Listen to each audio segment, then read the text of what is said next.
Roadium Radio knows how to podcast.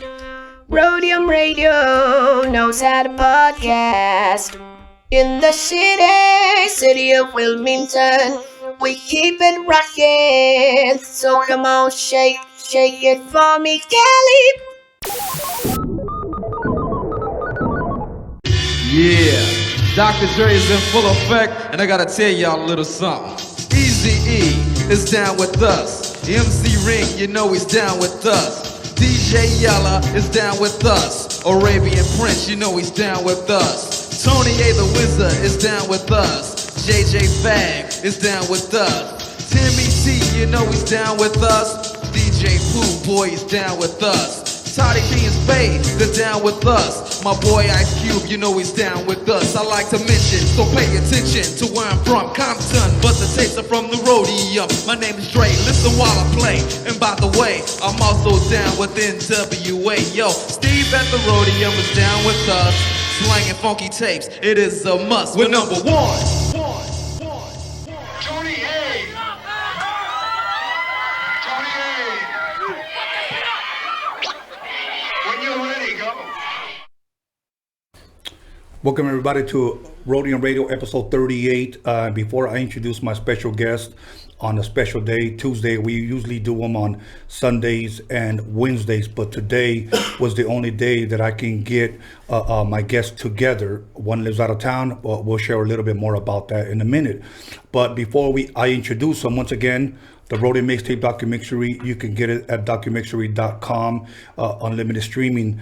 Now I say that because what I want you to do is film yourself 20 to 30 seconds giving a preview or what you thought of the film. We've already gotten many of them, but we're trying to get more so that we could play them during the commercial break. So no more than 20 to 30 seconds, and you can email it to us at roadiumradio@gmail.com. Many of you have been asking for, are we going to release those mixtapes again on CD? Yes, we're getting them reprinted. Give us about possibly 2 weeks. They're going to have new artwork. They're going to be remastered, and you'll be able to get your hands on those. We're also going to be coming out with this DOCUMIXERY on Blu-ray, available also at DOCUMIXERY.com. But without further ado, please allow me to introduce Capital I Man and Sinful, also known as the Mexakinz. Salute. Thank you, my brothers. Thank you, my brothers, for allowing me to, giving me an exclusive interview. Man, you know, thanks for having us, brother. Oh, most definitely. Anytime. So, before we get started, a lot of people don't know that you actually live in New York now. Yes. Can you elaborate a little bit more? What made you move out there? Well, I moved out there a few years ago. You need to get closer to the mic. Oh, you can. Oh, sorry. Can you hear me now? My bad. All right, cool. Now I moved there a few years ago. I met someone out there and decided to go out there and try to, reestablish myself. I've been in Long Beach, mostly all my life, and I just figured, that, opportunities, they come and go. So, this is one I couldn't let pass, and I just took it, and so I'm staying there now. Okay, and how do you like living out there? I like it. Yeah, I like it out there, man. I really have learned to like it out there. I mean, the weather is extreme. It's extremely cold or extremely hot, humid. The only time you would get like that California temperature is like when the sun is setting. But other than that, man, everything over there is nice. I like it. It's different. I like different shit. You know what I mean? So that's dope. It's what's dope. I mean, to change the scenery. I mean, I've been there all my life. To change the scenery every now and then, it's not bad. But I tell you what, I mean, I really like New York, but I love the West Coast. Love the West Coast. So dope. So how was your weekend, man? I know it's really Tuesday. What did you guys do? Family stuff or family time? Always, man. You know what I mean? I always do stuff with the fam. When I got my things going on, I just, I try to work stuff around it, but I'm always, definitely, with the fam. When I can get as much as I can get in, right. I will do it with the family. Right. Mm-hmm. Now, before we actually get into the actual interview, I wanted to ask you, seen any good movies lately? Oh man, you know what? I just was watching Cut Gems with Adam Sandler. Man, I was I've heard about it. How was it? It was good, real good. As a matter of fact, man, the ending is trippy. You know, I don't want to ruin it for anybody who hasn't seen it, but if you haven't checked it out, check it out, man. It's a really good movie. 21 Bridges with the guy from what you call it? What is it? Black Panther. Okay. I guess it's a movie in New York. 21 bridges. Those are the bridges in New. I guess that's how many bridges they have in New York. That's what I found out. But that's a good movie too. I mean, there's other movies too that's out there, but you know, Yeah. those are the movies that come to mind. Cutting Gems. Gotta check that out. Anything good? You know what? I don't. I'm not really a movie guy, man. Okay. I'll be honest with you. Yes. I will He's a fall peeping asleep. Tom. He watches people. Hey. Hey, I will fall asleep at the theater, man. I'm not the movie type of guy, you know. You know, one time I took my daughters. She's probably watching. Took both of my little girls to watch The Incredibles a long time ago. Right. A cartoon. I sat there for like 10 minutes. After that, I was just snoring my ass off, man. So, and then I happened to wake up at the credits, and I go, "Oh wow, that was good." And both of them said, "No, Dad, you were sleeping. You were snoring loud." Oh yeah, I do that. That's I me. do that all the time too. That's Yeah. me, bro. Yeah, that's me right there, brother. So now you know what? Let me direct a question at you. Where were you born at? Like, where were you raised? I was born to, you know, it's a crazy eclectic story because I was born in Virginia Okay. and I was raised in Long Beach, Okay. and I, you know, that's where I was brought up. My whole life was in Long Beach. Here and there, you know, I lived in Hawaii for a little bit, but like I said, most of the times my life is based in the LBC, and that's where I was born and raised. Okay. And in Virginia, how old were you when you came over here? I was just a baby, you know. My mom and my dad, they were in the service. Okay. And I guess they were stationed out in Florida, and they were on their way to Cali. You know, and they, instead of flying, they decided to take a little road trip, and you know, maybe visit some family along the way. And my mom had family in Virginia, and she was pregnant with me, and I, you know what I mean. I decided I didn't want to stay in there anymore, so I just popped out over there.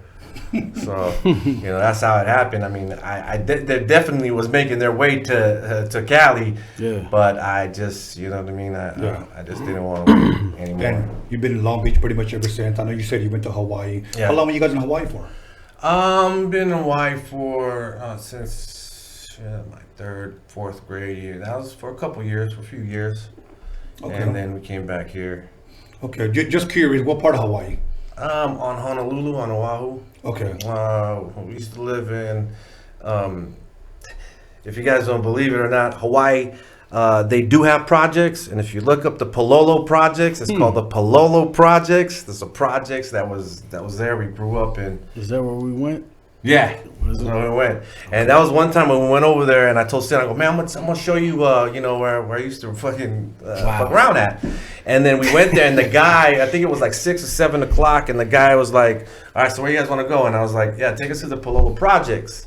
And the dude was like, he looked at his client, he was like, nah, I can't take you there at this time. Remember that? Yeah, I do. And I was like, what the fuck? Why? He goes, nah, it's a little crazy over there. And I guess that's when, you know, ICE and I guess Tweak was just running rampant over there. Right. So it was pretty crazy. Wow. Then? I grew up in Long Beach, man. Long Beach my whole life. I was born here in Torrance. Okay. Yeah. But raised in Long Beach. Yeah. Harbor General? Yes, sir. Same here. Yes, sir. Same here. Right What, there, what, man. what year, That's- if you don't mind me asking? What year was I born? Yeah. 71. 68.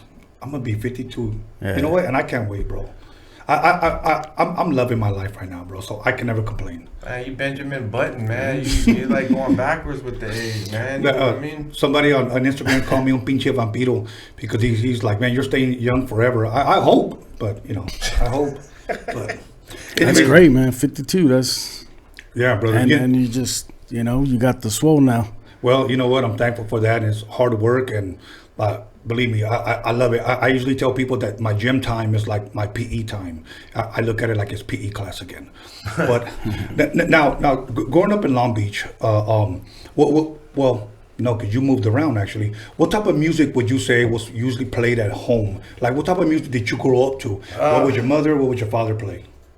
I would definitely listen to what my dad was playing when he was in the garage, fixing cars and shit like that. He was listening to, funk. He was listening to funk, rock, R&B, like whatever was.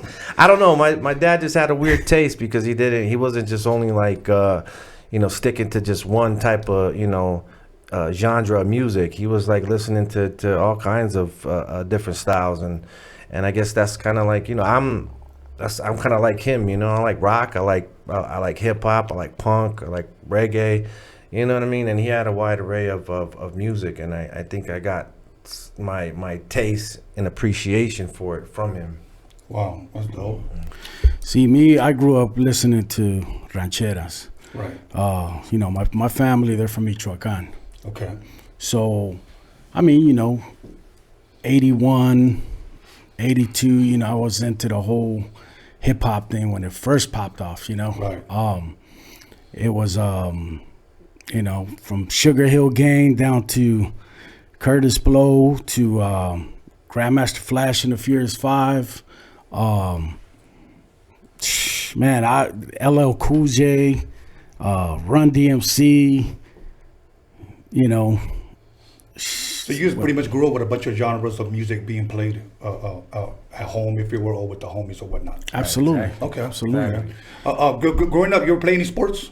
Definitely. I was playing basketball, football, but in high school, my dad didn't want me to play football because he just felt like I was gonna get hurt. But I wanted to play football. He was like, "Nah, man, I'm not trying to have you get injured out there." So that's when I really decided to look into music, and Okay. that's where I just started to I couldn't play sports, or that's what I wanted to do because I was very athletic. Being my size, I'm big. I just just like physical contact, sport type shit, and I couldn't have it. So I had to turn to something else, and music was definitely my savior because, at the time, the streets were fucking crazy back then. People were getting shot left and right, either you would, you joined a gang, or you were out there tagging, or you were doing something crazy, and thank God for music, and thank God for this dude right here because other than that, I probably would have been on the street doing some crazy shit, or I probably wouldn't even be here. I probably would have been locked up, because it was so easily, the streets were so easily influenced. I mean, it would easily influence you if you don't have anything, or if you don't belong to a group or whatnot. Yeah. And I'm just glad that music, veered me away from that. Okay. So any sports? I played soccer, man. Okay. I played soccer for 9 years. Yeah, a total of 9 years. First year we became champs. Really? Yeah, That's dope. AYSO League. Believe it or not, at that time when I, started playing, there was only 2 Mexicans in the league. Wow. Believe it or not, man. 2 Mexicans in the league. I was one of them. And the rest were all white kids, man. It was, Man, I would it go was like crazy. when we were young. I would go to his house. His fool would be fucking kicking hacky sack in the runway and shit. And I just, you know what I mean. Are you still good at kicking that? Nah, man, I haven't done that in, He would do the over kick 20 shit with the something flip and the crazy ass shit, man. I was like, and I okay, remember man. the hacky sack. Yeah, I do remember that. But yeah, no, it was, my whole thing was, I played soccer, and then right when I got into to junior high, Yeah. I became a DJ. Dope. Dope. Right when I became that, I became my man's DJ at the time, and like going into high school, right? Yeah. 80. See, because he's 3 years older than me. Believe it or not. Yeah. I may look older than him, but he's about 3 years older than me. And like I was in junior high and he was in high school, and that was like what? That's why I'm trying to remember. 89, 90. 89. Okay. 89, 90. And man, this guy right here was one sick ass DJ. You're a legend. You hold the crown. Absolutely. But this guy was surprising the shit out of me because I never seen a DJ. He had like some kind of he had it formatted to where you had a toggle switch on that shit, and he was just killing it. You know what I mean? And I'm glad you brought that up about DJing, because to my surprise, when we were talking earlier, I didn't even know that about you, and I thought that was so dope because. Let me tell you why I thought it was dope. Because I consider myself a DJ first, Right. not a podcaster, not a director, not a producer, a DJ first. And so when I meet another DJ, there's just something about meeting another DJ that just clicks. Because we can talk about cleaning needles, we could talk about 45s, certain scratches, Scratch turntables, pads. scratch pads, everything. Right. Believe me, I was digging our conversation earlier, but that was leading up to my next question. Did you play any instruments? But obviously, turntables and cutting, it is an instrument. Right. It is an instrument. I mean, this guy would I'm telling you, like when I would go to his house, he would just be on them turntables religiously. You know what I mean? And I just was man, he was sick. Yes. I mean, you know what I mean? But I-Man was only 14 years old, man. For real? 14 years old. I was a youngster. I was 17. So here's an interesting question. How old were you guys when you guys first met? See, I was in junior high, and the homie that lived across the street from him, I was like in the 8th grade at the time. Tommy. And the homie Tommy James, a shout out to the homie, man, because he was like, man, you're Mexican? Homie, stay next. He's Mexican. He's a sick ass DJ. Yo, I'm gonna hook you guys up. And I was like, all right. So one day he brought me over there, and this dude was over there just like, oh my God, it's just, I was just like, what the fuck is going on in here, dude? And he was just killing it, man. He would have other DJs over there, man, just like waiting in line till he gets off, and they jump right on his shit. And it was just a madhouse. And Awesome. Dudes that I mentioned to you earlier. Yes. Kit Kat. Yeah. T-Stone. Yeah. Yeah, those were cats, Those local were the cats days, in man. Long Beach. That was T-Stone was Fat Box's brother. Okay. I don't know if you're familiar with No, Fat Box. no. DJ'd for Coolio. Oh, okay, okay. You know what? Now, let me ask you a DJ question.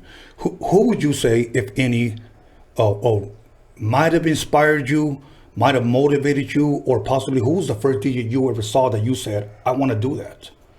It was this kid named DJ Pete. Okay. I was the homie that put me on. He's the one that I'd say, God, like I want to go back to like 82 maybe. Okay. Where, he was one of the only ones that had turntables at the time. Yeah. That, it was him, his older brother. His older brother was taking these classes just to become a disc jockey at the time. Wow. So he's the one that taught Pete. And then I would go over there, I'd purchase all the vinyls and stuff like that and go over there and, and just watch them. That's all I did. I was studying them, the whole time, just watching them, do their thing. And so I was like, man, I got to get in here and I got to do this. I feel like this is me, Right. So, like I said, I would bring my vinyls over there. And then, DJ Pete was one of those, real clean cat, man, didn't want anything to go wrong with his turntables, his equipment, didn't really, want anybody touching his equipment. But once in a while, he'd be like, man, you want to try it out? And, so I would go on there, just like I said, just study him, Yeah. And then his brother was like, man, you know what, I'm going to teach you. And da-da-da. So Jesse, his brother Jesse, started teaching me a little bit here and there. And then after that, man, I kind of like, by 85, I got my own equipment. Wow. I got my own equipment, and after that, man, it was just, I started meeting, guys like Kit Kat, T-Stone, who, they were coming around a lot, and I was learning from them, and then of course the guy that, that inspired me was Joe Cooley, man. Yeah, dope. Joe Cooley, that was here. like, that was. Oh, yeah. Now here's another DJ question, because and I ask because I'm curious. When you got your first equipment, what were they? Obviously, we're talking about turntables and mixer. 1200s, man. There were 1200s, and that's like the holy grail right there. Yeah, the coffin. That was the heavy ass coffin. And to be a 15-year-old kid with 1200s at that time, 1985. I know. Nobody had it like that, man. Right. Thanks to my pops, he bought me those turntables, man. Like I said, I was a little kid, just trying to figure, my way out. What was I gonna do? Yeah. You know what I mean? That type of stuff. And I was still playing soccer at the time. So, right up until I met I-Man, you know, where he just, you know, completely changed the game up for me, you know, where I started DJing for him. And then I was also DJing for another guy named Cupid Draker at the time. You know, it was pretty popular in Long Beach as well. You know, they battled with Snoop and, you know, stuff like that, you know. I'll never forget, you know, when I DJ'd at the, you know, at the homecoming that they had at Poly High School. Oh. It was me and Kit Kat. We did the homecoming, and guess, you know, young kid that walked up to the stage, gave him the mic, head down, and guess who that was? Snoop Dogg. Snoop Dogg. Snoop.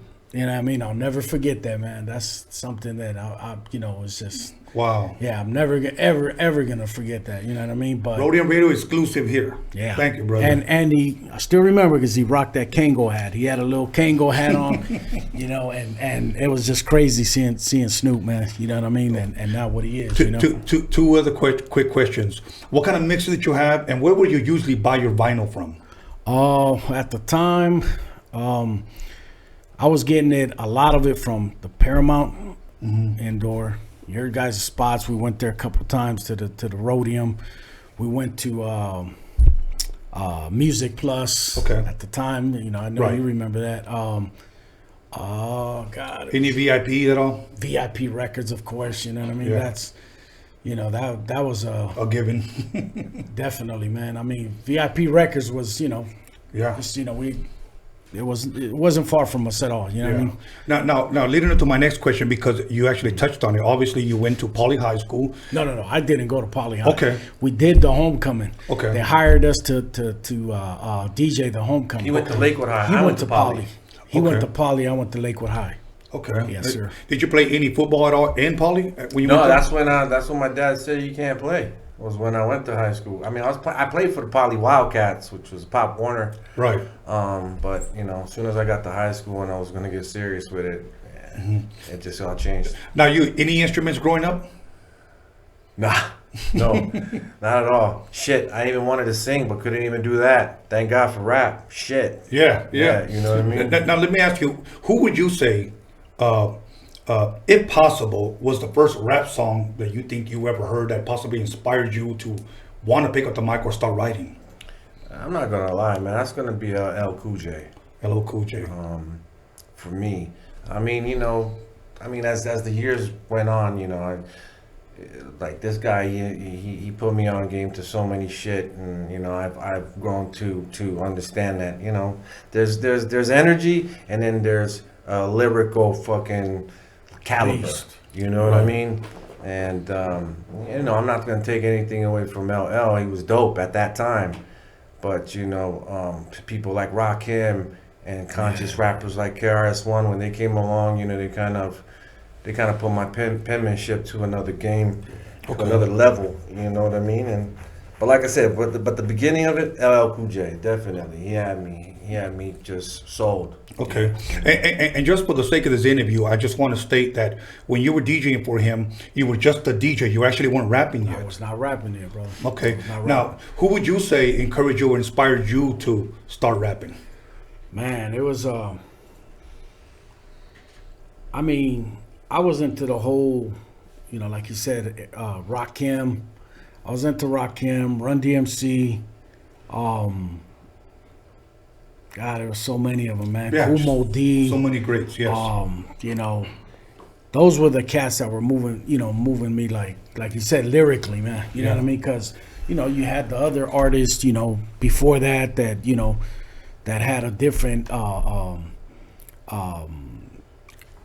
different style. different studied. style. You know what I mean? It was just That's why, like, if you hear our albums or whatever, we like, when we got together, we studied the game like differently. You know what I mean? Like, we really did our homework on. I studied him. You know what I mean? You know what I mean? He pulled out the records on, yo, this is Rakim. Listen to, you know, I've heard of Rakim and Kara, but you know, there's certain songs where he goes, yo, listen to the lyrical content and caliber of this shit, and you know what I mean? It really put me on game into understanding that, you know, you can just be up there and be like, you know, do-si-do, la-da-da, and be whatever. But if you're saying something and you got something that's behind you that's dope, you're going to have a movement behind you. Man, I loved Big Daddy Kane, Steady B, man. That was one of my favorites, you know. I think Steady B, if I'm correct, wasn't he from Philly?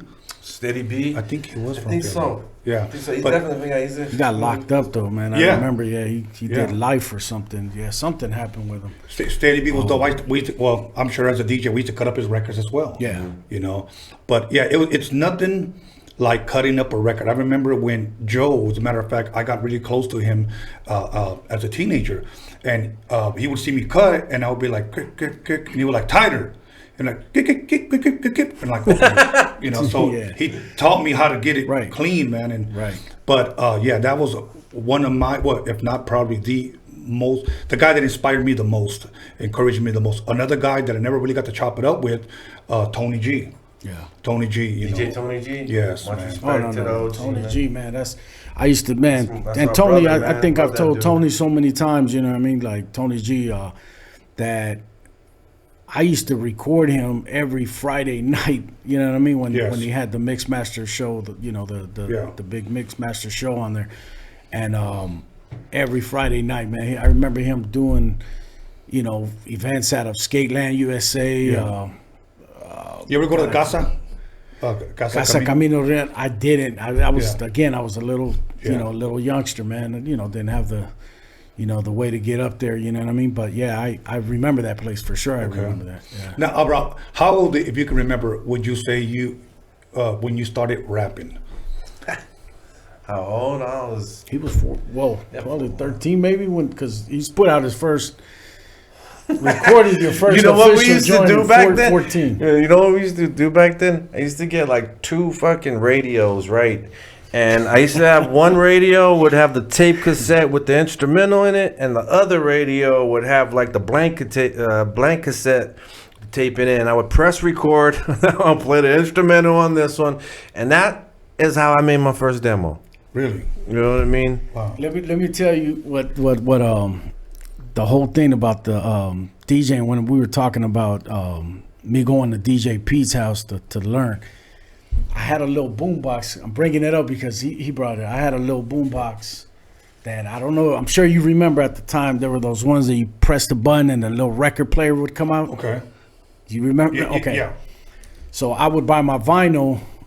I'd put them on there, and then I'd use the volume thing to just scratch, you know what I mean? And that's how I learned, you know what I mean? Just doing it, on my own at home, you know what I mean? Off of a regular boombox, using the fader, the volume fader, to scratch. You know, and I'm glad you brought that up because a lot of people, I guarantee you, didn't know that there were boombox that actually played vinyl. Absolutely. Yeah, and there played was some vinyl. that even had the vinyl up straight, just like a tape at the time, you know? Yeah. Like a cassette tape. Yeah, and then you would just close it up or whatever. Close it up, yeah. That shit is dope. When I learned how to scratch, I actually learned from a home stereo. So and the knob was round, so I learned like this, way, not knowing I was fucking up the bottom of the record, you know. But that's pretty much how I learned. So when I scratch, my hand would always go like this, and people would always wonder, like, why are you turning it? But I was always so used to this. To the knobs, yeah, man. That's But crazy. nothing beats, and I'm speaking to DJs, nothing speaks really fucking rocking a party, man. Oh, man. You know, Absolutely, nothing man. beats that. That's And I know crazy. I'm not an MC, so I'm not going to try to pretend to be, but I know it must feel somewhat the same way when you go out there and you fucking kill it and the fucking crowd loves it. Of course, when you go out there and they're eating right out of the palm of your hand, when you go out there and you're putting out that energy and everybody is feeling your vibe, no matter if you're out there busting lyrically or you're behind the turntables, if you're giving out their energy and they're loving it, the energy is just radius and it just catches. You know what I mean? And that's what it's all about. Music is all about. It's really energy. Yes, You got to feed off of them, you know what I mean? Yes, no, exactly. Now, real quick, before we go to break, can you share with us a little bit about your first demo? When you made your first demo, did you give it out at all? Nah, hell no. What did we do? Man? Hey, you know what? Let me speak on that because, listen, I always, man, when I heard his first song, that's how Actually, that's how I met the dude. You know what I mean? Because Shit he makes me came cringe, over there with man, I swear to God. with this record, with this cassette at the time, and it was, man, to me, I thought it was incredible because he was 14 years old, bro. Yeah. 14 years old, and I'm on Hit was the name of the song, right? Yeah, it was called "God Made Me Funky." I don't know who. No. That was the name of the record. instrumental that I used. But your song was "I'm on Hit." I'm on Hit. I'm on Hit, guys. You guys go ahead and fucking DJ make a remembers. meme and make fun of that shit. I'm on Hit. I don't give a shit. But you know what? I thought it was the dopest shit ever, man. Because, like I said, I'm on Hit. 14-year-old kid. You know what I mean? 14-year-old kid, and you know him just doing it. There was nobody at the time. You know what I mean? A little youngster like that. You know, coming out, and then, you know, you recorded it at Center Stage. Yeah, Center Stage. This was a little recording studio that they had at Lakewood Mall at the time. You need 2 takes. Two takes to record the joint. I semi Jay-Z that shit because I had no choice because, you know, you only get 2 takes. You know what I mean? Yeah. I remember it was like $25 to go in there, record your demo. And while you're in there recording the demo, they had like this little fucking hole in the thing, like a, you know, so people can like look at you doing your shit, man. Yeah. But it was quite an experience. But you know what? Every experience has been a learning experience. And I'm glad, you know, I wouldn't, you know, hopefully we could take things back and do it better. But, you know, I wouldn't, man, because we wouldn't be here for That'll work, that. man. You know what, since we're talking about cassettes, we're going to go ahead and press pause right there. We're going to take a 10-minute break. We're going to come right back. So once again, everybody, go ahead and call somebody, text somebody, pay somebody, or slap the shit out of somebody. Let them know that the Mexicans are in the building. We're going to go take a break, go drink a beer, take a crab, get something to eat, but come right back. Give us 10 minutes. Once again, the Roadium Mixtape DOCUMIXERY. Send in your 20 to 30 second video to roadiumradio@gmail.com. I know I talk fast, but you can always rewind it once this video uploads. So we'll be back with the Mexicans. Long Beach in the house. Yes, sir. Hey, Tony, drop that. What bass? I bet. My name is the Croft, the CRAWFORD, the poet high C. Tony A, the wizard, just as cool as a blizzard. Picking out his tongue, stabbing pussy like a lizard. Ooh, so sorry, homie, I didn't mean to say that. Steve is in the house. Come on, won't you play that funky dope beat? You know you gotta throw me some Stanley ass Croft coming straight from the Roadium. You are now about to witness Tony A. Get funky. Tell her where you from. You don't think I'm living? Well, fuck you. Moon on a Saturday night in LA. Yo, feeling kind of fancy. Stop what you're doing, cause I'm about to ruin the image and the style that you used to. What the hell are you looking for? Can a young man make money anymore? Wear my jewels and like freaking on the floor? Or is it my job to make sure I'm poor? Disruption is horrible, nourish not justified. Those that live at the FBI, look at mama's baby.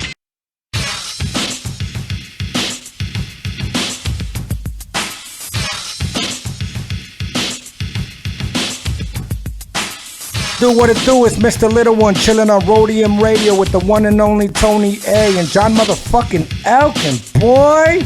Hey, what up? It's your boy Mr. Shadow. You're watching Roadium Radio with my homeboy Tony A, the Wizard. You know what time it is. Yeah, what up? This is Mr. Night Owl, and you're listening to Roadium Radio with the legendary Tony A, the motherfucking Wizard. Yo, what's cracking? Nosotros somos Aquid y estamos aquí con Tony A, the Wizard. You know Roadium Radio, damn it. You know what it is. Yo, what up? This is Mellow Man Ace and Padrino, and you tuned in to Roadium Radio with my man Tony A. Keep it locked. Yo, what's cracking? It's your boy OG Arabian Prince from the world's most dangerous group, NWA. Sitting here with my boy Tony A, the Wizard on Roadium Radio. What's up? This is Esther Dazzle, Spanish Fly, Harbor Area's finest. Tune in to Tony A on Roadium Radio. What's up, everybody? It's your homegirl Magic Girl, and you are now listening to Roadium Radio with Tony A, the Wizard. Yo, what's up? This is Bozo, aka Emiliano. You tune into Roadium Radio on Tony Vision's YouTube channel. Let's get it. What up, what up? It's Mr. Soto. You guys are now in tune to Roadium Radio right here on Tony Vision on YouTube. Yep. Check it out. This is MC Poncho on the MIC. Shout out to Tony A, the Wizard, Roadium Radio. You already know. What up? This is DJ Trick, Spanish Fly, and you're watching Tony A on the Roadium Radio Show. Big G, Roadium Radio, Tony A in full effect. Stay tuned, watch, listen. That's how we doing it over here. Yo, what up? I'm out here. It's Big Daddy Swoles. I'm jamming with my man, Tony A. the Wizard, out here on Roadium Radio. The podcast is off the hook. Check us out. This is DJ Clientele, and you are listening to Roadium Radio with Tony A. the Wizard. Yeah, this baby Bounce here with Tony A. the Wizard. You are now tuned in to the Roadium Radio. We do it for the people. You hear me? Mic check. Ernie G from Proper Dos, and I'm listening to Tony A, the motherfucking Wizard, on Roadium Radio. And if you don't know, you should know. What's up, everybody? This is Soren Baker. I'm the author of the book, The History of Gangster Rap, in stores now worldwide. And you're listening to Roadium Radio, hosted by Tony A. Make sure to check it out. We talk about the Roadium mixtapes. We're here. Soren Baker, Roadium Radio. Y'all, this is Rudy Gregg, and I'm chilling with Tony the Wizard on Roadium Radio. Yo, this is Daniel Jones, the D to the motherfucking G Media Clips. Here with your boy, Tony A. the Wizard on the Roadium Radio Show.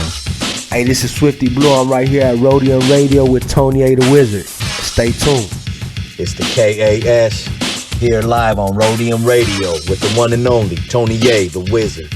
What up, y'all? This is Kiki Smooth, the first Mexican rapper out of Compton, rich and ruthless, and you're listening to the Roadium Radio with Tony A, the Grand Wizard, El Mago himself. Hey, Compton's in the house. What's up? It's Quite the Yes Guy with my harbor out of got homeboy Tony A. the Wizard on Roadium Radio. Yes, guy. Hey, what's up, gente? It's your homeboy Duende. You're tuned into Roadium Radio with my homeboy Tony A. the Wizard. Ya te la sabes, wey. What up? It's your boy Baldachi the Beast, Afro Music, Face of LA, right here at Roadium Radio. Make sure y'all tune in. Your boy Tony A. the Wizard. Brah. What's up? This is DJ Dominator, and you're listening to Tony A. on Roadium Radio. This is Kelvin Anderson, owner of the world famous VIP Records, and you listen to my man Tony A. the Wizard on Roadium Radio. Yeah, what up? It's Lil Black, you the brown super baller, and you checking out Roadium Radio with the homeboy Tony A. the Wizard. Yo, what's cracking? It's your boy OG Big Wicked, Real Ones Apparel, Orange County. I here with my boy Tony A. the Wizard, Roadium Radio. Yo, make sure to peep it. Peace. Yo, what's up? This is John motherfucking Elkins, and you're tuning into Roadium Radio with my homeboy DJ Tony A. the Wizard. What up, West Coast and all hip-hop fans? This is your girl, Violet Brown, and I'm here with Tony A. the Wizard. And if you're rolling with us right now, that means that you love West Coast hip-hop. And if you want to know the real deal from the real players, the real people behind the scenes, you better pick up Tony's new film, Roadium Mixtape DOCUMIXERY. You get it by going to DOCUMIXERY.com. You better get this, and I want to do a special shout out and a rest in peace to my man Steve YANO. I'm out.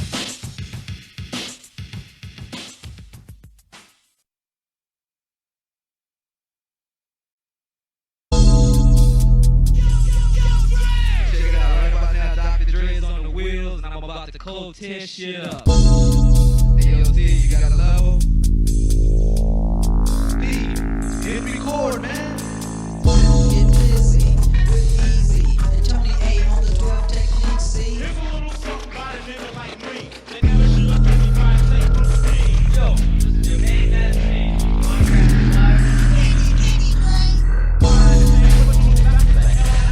You don't like Tony A.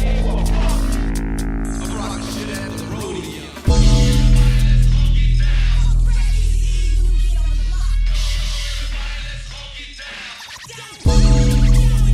Let's do 1, 2, 1, 2. Right about now, you see Dr. Dre's in the motherfucking Drop that bass.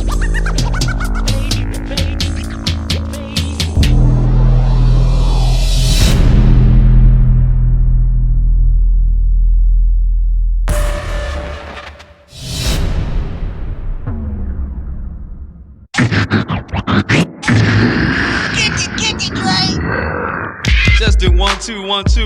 Right about now, Easy E and Dr. Dre's in the motherfucking house. Times are getting crazy, it's really hard to choose it. The Roadium's a spot to get funky, fresh music. Easy motherfucking E and my homeboy Dr. Dre. MC Ren is in effect, and you know we don't play. The Roadium is hitting, but you know you can't leave until you get a deaf ass tape from Steve. Oh Steve, oh Steve, oh Steve, just give me just one more tape. Oh Steve, oh Steve, oh Steve, just give me just one more tape.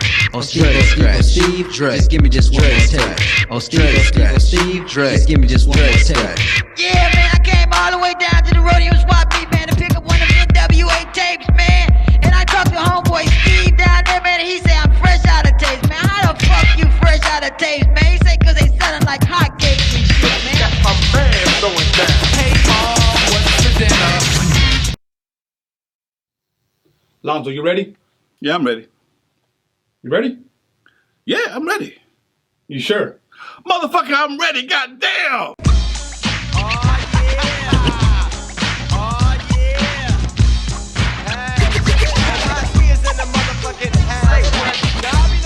Like it ain't shit, cause I'm a player motherfucker named DJ Quick. It's a full-time jack move. Till he kill yo, homie, make the crack move. Freestyle, meanwhile, we keep the big chicken. Sweat dripping, girlies in the middle with your chicken. Walked in the house, got shot. 1, 2, 3. Motherfucker, don't down. This shit. This is it, y'all. Daddy. I'm kick your ass. Cut. We're good? Yo, right about now, Dr. Dre is in effect. Cold tearing shit up with my man Steve at the Roadium swap meet. And we here to lay it on the line. All them sucker niggas out there claiming our tapes and shit, we just got one thing to say. Live at your boy, your ass is mine. Live at your boy, your ass is mine. Live at your boy, your ass is mine. Yeah!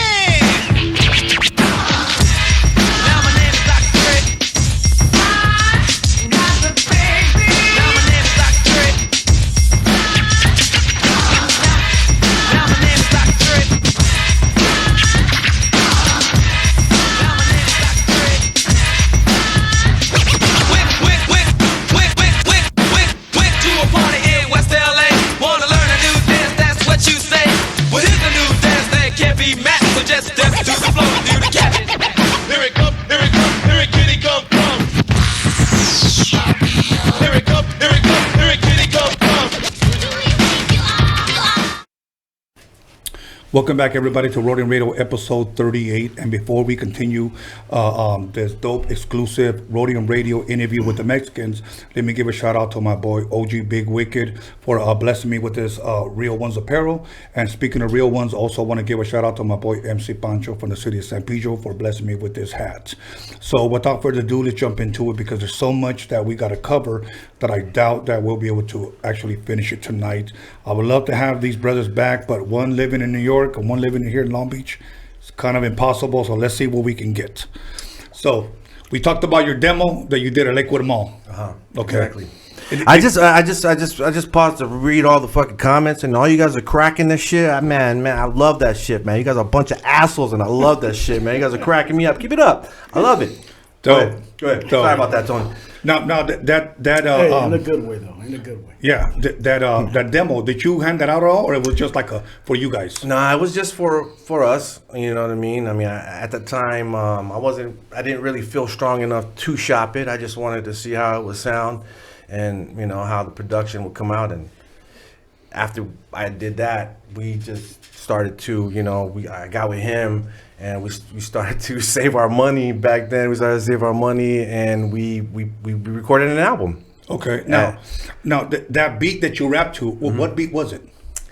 I forgot the name of the group, but the name of the song was "God Made Me Funky."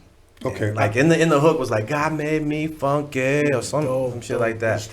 Okay. But I totally don't know what the group is, and I don't think the group even blew up. Okay. Was it looped? It was. Okay. It was. I mean, the hook was looped, but the beat was. Okay. Definitely. That'll work. Okay. Now, so now you're rapping. How long after would you say you started rapping? Started rapping? Wow. Did it take a while? No. You know what? He did it when we was doing. This is what happened when we were recording our album. This guy comes out and starts. He goes, I just been wanting to do this. You know what I mean? For a second, I just want you to hear it. Just let me know what you think. And he comes out, he puts a beat on, and he just busts this Spanish verse, and I'm like, this whole fucking time, I'm over here recording a fucking album, and you're doing this? What are you doing, man? Get in, let's go fucking record this shit together, man. What are you doing? And he just blew me away, you know what I mean? Because this dude had the flow, he had the vocal, man. It was just like a rock him in Spanish. Right. You know what I'm saying? Okay, now, let me say this. He just shared that you rapped all in Spanish, you did a verse. Mm-hmm. Who would you say to rap in Spanish possibly encouraged you or motivated you or moved you to start writing in Spanish? Because obviously everything happened. At that time, there was nobody doing it fully that, was acknowledged. At the time, we had no access to rappers from Mexico. We had, it was just what was out here, Right. Our Mellow Man Ace, when he came out with Mas Pingon, yeah. Yes. So that was, to me, one of the first records that I was like, whoa, this shit is crazy, you know what I mean? Yeah. Like, I had never, it was tripping me out, Yeah. Like, so when I heard Mellow Man Ace, I want to say shortly after that is when Frost came out or dropped right before him, I want to say. Yeah. But I believe Mello had did that Mas Pingon, you know what I mean? What up, Mello? Spanish. Yeah, man, what up, Mello? And, you know what I mean? It was like, yo, man, this shit is crazy. You know what I mean? Like, he's doing this thing, so I got to go out there and Right. try to just, that's when I started showing man. I said, man, you know what? I think I can do this too, you know what I mean? Like, Okay, now I'm going to ask you a question coming from a person who's not a rapper. See if this makes any kind of sense. When you write in Spanish, do you think like of an English flow, like, and then translate it into a Spanish flow? Translated? No, I wouldn't say that, man. It's more. It just really depends on the topic that you're running. You know what I mean? You get together with somebody, or and you start talking to them like, yo, man, what we gonna talk about on this song here? If I-Man shoots me a subject, it just says, yo, let's talk about this, I'm gonna run with that, Right. So I gotta sit down and just, you know what I mean? Right. Start thinking about what I'm gonna say, you know what I mean? But it's more, how can I say it? It's more like, it's really on the subject, you know what I mean? All right. I would say it's more on the subject than anything, I don't know how this guy works his magic. You know what I mean? He just fucking. I don't know how he comes up with the shit he does. La Plaga on the Mexakinz self-titled album is just a legendary song that is gonna remain solid forever. Like, time will not perish that song. Now, I know we're jumping a little bit ahead, but let me speak on that song. To me, dudes might get upset. I understand that. Don't get mad at me, go listen to the song. But to me, that song, I believe, set the blueprint. And I have yet to hear somebody rap in Spanish. And I know I'll get a lot of shit, but I'm just going to be honest with you guys.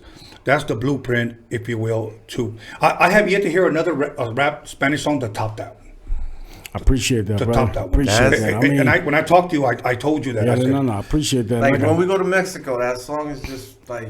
You play that song anywhere and everywhere, even to this day, even in a show, they'll go nuts. And that's when we realize that, you know what, we may not have blown up commercially, but you know what, like, our music is going to stand the test of time. I believe so. You know what Absolutely. I mean? And people may not find out, it's going to take time for people to realize that, hey, this shit is like a diamond. You can't fuck with it. It's going to shine forever. Right. You know what I mean? A lot of people compare it to the bridge is over.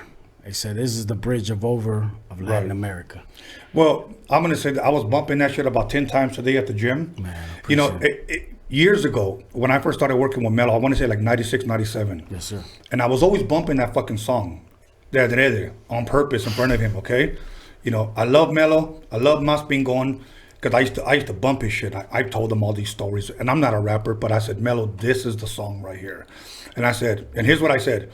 He translated songs that translated words that I didn't even think were translatable. Se me rodillan como el papa. That shit was fucking hard as fuck, bro. You know what, man? I was on some other shit that time. Around that time when that happened, man. That record. I mean, because believe it or not, that record, it took me, I want to say a couple of months, or even 3 months maybe, to write that joint. You know what I mean? Because I would do one verse. I mean, like I did the first verse, then I would scratch it off. You know what I mean? You know what I mean? This I don't know. Then I would, you know what, just go to the second verse. Right.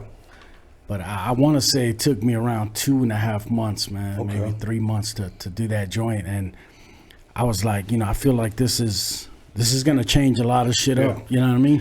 And that sample is what complemented also those lyrics. Bro. Yeah. And this guy produced too. He also makes beats. He produced that. Damn, that's a whole other interview too, man. Yeah. So you know, there's a lot of things. You know, this guy is a very talented cat. Both of you guys, brother. Both of you guys. You know, now I'm a one-trick pony. You know what I mean? Okay, now let me back up a little bit. When you first started hearing him write, like put stuff together in the principio, from the very beginning, did you think, okay, this guy might be pretty good? Maybe just not a DJ? I never thought that this guy could be pretty good. I just was like, what the fuck are you doing, bro? What are you hiding? Where are you rapping in over there in the corner, dude? Get up in the forefront, man. This is something that was to me new. You know, it was like a breath of fresh air. And if people were to get a chance to see it and hear it, they would appreciate it. That's how I looked at it. Right. You know what I mean? Because coming from an artist's perspective, I'm always looking for something that stood out, or you know, that was super dope, you know, or different. And this guy is different, you know what I mean? And true story, man. True story. Like same thing, you know what I mean? Vice versa. I always, you know what I mean? That's one of the reasons why I was DJing for this dude. You know what I mean? Because he just had it, man. Like, you know, 14 years old. Yeah. You know, nobody was coming with him. You know, coming like him at that time. You know what I mean? 14 years old. We're gonna move up a couple more years. He got signed. Yeah, I got signed to Wild West Records. It was an independent label. Then I was doing my solo project at the time because we kind of split. He just started to do his own thing, and I was going on. I was on tour with Proper Dos at the time. Those are the guys that kind of gave me. Those are the guys that kind of gave me a little connect. Okay. Because the manager at that time he didn't want to sign me to their label, but he had another connect to Wild West, so he tried to do some slimy shit and take me over there, and he tried to do some, you know, he was doing some slimy shit, but then I ended up, you know, cutting him off when I signed with Wild West, because if he was doing some slimy shit there to Proper Doors, I was like, you know, he's not going to do that to me, so I cut him off, signed with Wild West. This guy, he was with the homie, rest in peace. I don't know if you guys know, Lloyd Avery was producing him. And Lloyd Avery is the guy that, he was also an actor. He was in Boys in the Hood. He was the guy that shot with the shotgun, that was looking out with that shot Ricky with the shotty. And he was, you know, producing him heavily. And that shit was dope. And that's how we ran into QD3. And that's how QD3 produced the remix to the first single of our album when we dropped it. That's actually how I learned to produce, because fucking with Lloyd, LA2. Well, now, as a producer, this is a question. What type of equipment was he using? Do you remember the drums? At the time, it was the MPC 60. Okay. The 2. Okay. I remember. I want to say it was the 1 first, and then I got the 2. But yeah, it was the MPC 60. And yeah, I was doing the beats heavily, man. Like, you know, produced like 60 to 70% of the first album. Yeah. Okay. 70% of the second album. You know, I learned from Lloyd and just watching QD3. You know what I mean? I was there heavily at the studio, you know, just constantly. For those that may not know who QD3 is, can you let them know? That's Quincy Jones' son. Quincy Jones' son. He's the guy that, you know, he's done a lot of things. He's, you know, he's done the first record for the first single, the Fresh Prince of Bel-Air's. What was it? The music? What is that called? The soundtrack. The soundtrack with all that shit. Not just the soundtrack. He's the one that did all the intermissions throughout the Fresh Prince show. But we're only just scratching the surface on what he... Man, this motherfucker did. I remember, because I knew the Hughes brothers pretty good at one point. He did a beat for Menace to Society. Yeah. And Cube contacted them and bought it off of them, and that became that song Ghetto Bird. Okay. That was that beat. And then what is it? You know how we do it? Yeah. That's QD3. Yeah. Okay, now I want to say something, and you know how we do it, because you know what, QD3 was when he did our remix on what was it, Funky Melodia? Yeah. He did the remix on Funky Melodia. At the same time, he was producing. He's the one who produced that track. You know how we do it, right? Mm-hmm. Okay. At the same time, he was working on that track. We were at the same studio doing our shit. And on Funky Melodia, the remix, you can hear me go, coming from the east side, going to the west side, flowing to the north. Fucking a couple of days later, QD3 goes, yo man, listen to this Ice Cube track that I just did. Oh. Fuck, he starts that shit off, and here comes Ice Cube, coming from the east side, going to the. I was like, I'm not gonna say anything, man, but that shit sounds like some fucking biting shit right there. I'm gonna take it as a compliment because it's Ice Cube, but yo, that shit kind of bothers me a little bit. Right. Okay, I'm gonna say something, okay? Because I met Cube in the late '80s. Okay, I love Cube. Cube is absolutely, fuck, man. It's the shit. Absolutely, no disrespect, not to take away from his talent, but I will say this, okay? He has been accused. I believe it now. Of a lot of shit. I believe it. I believe all those accusations, and I don't mean it. You know what? I'm not gonna say it because we're all influenced by others. Yes. You know what I'm saying? So I take that as a compliment. I don't take that as offensive. But at the same time, at that moment, it was kind of like, damn, it's fucked up. But at the same time, I was like, damn, that's Ice Cube. Yeah. You know what I mean? So I mean, one day I'll share a story about a group called the Outlaws from the city of Wilmington that had an album, and they mentioned a lot of stuff about West Side. And then all of a sudden it appears. It appears on the record. They gave Ice Cube a demo, and all throughout their demos they say that. Okay, they were even throwing up the W for Wilmas here. Okay, I thought it was for Watts. Same thing. Well, now here's the question that I always tell people, because they think I'm full of shit. Because here's why they say that: because you're Mexican, what do you know? Right. Okay? Right. Here's what I like to challenge people: before West Side Connection, okay, before he put that album together, show me a picture where Ice Cube throws up a W, and no other picture. He doesn't before that. throw it until after. And these guys' artwork on that demo, they're throwing up W's. So that's all I'm gonna say. Not to throw them under the bus. Don't leave it there for you know you to do your own detective work. Yes, yes. So now, okay, you said you were doing your own solo project at first. Then he was. We were both doing solo project. I got signed, and then I went and got this guy. Okay. You know what I mean? Because I was doing my solo project, and I felt like, you know what, man, there's something missing. You know what I mean? Because, you know, my Spanish is not so up to par. You know what I mean? And this guy right here, it's like... We did a joint called Brown Wickedness. Okay.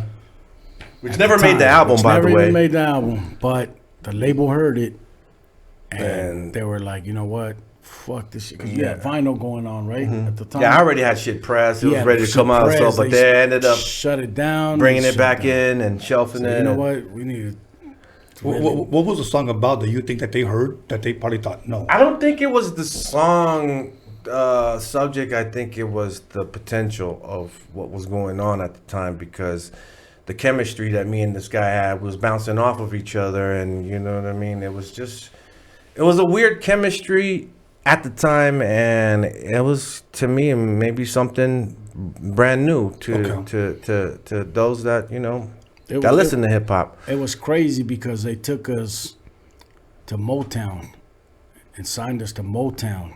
You know, that was an all black label, man. Yeah. At the time, you know, so we understand that the president at the time, I believe it was Steve McKeever, was it?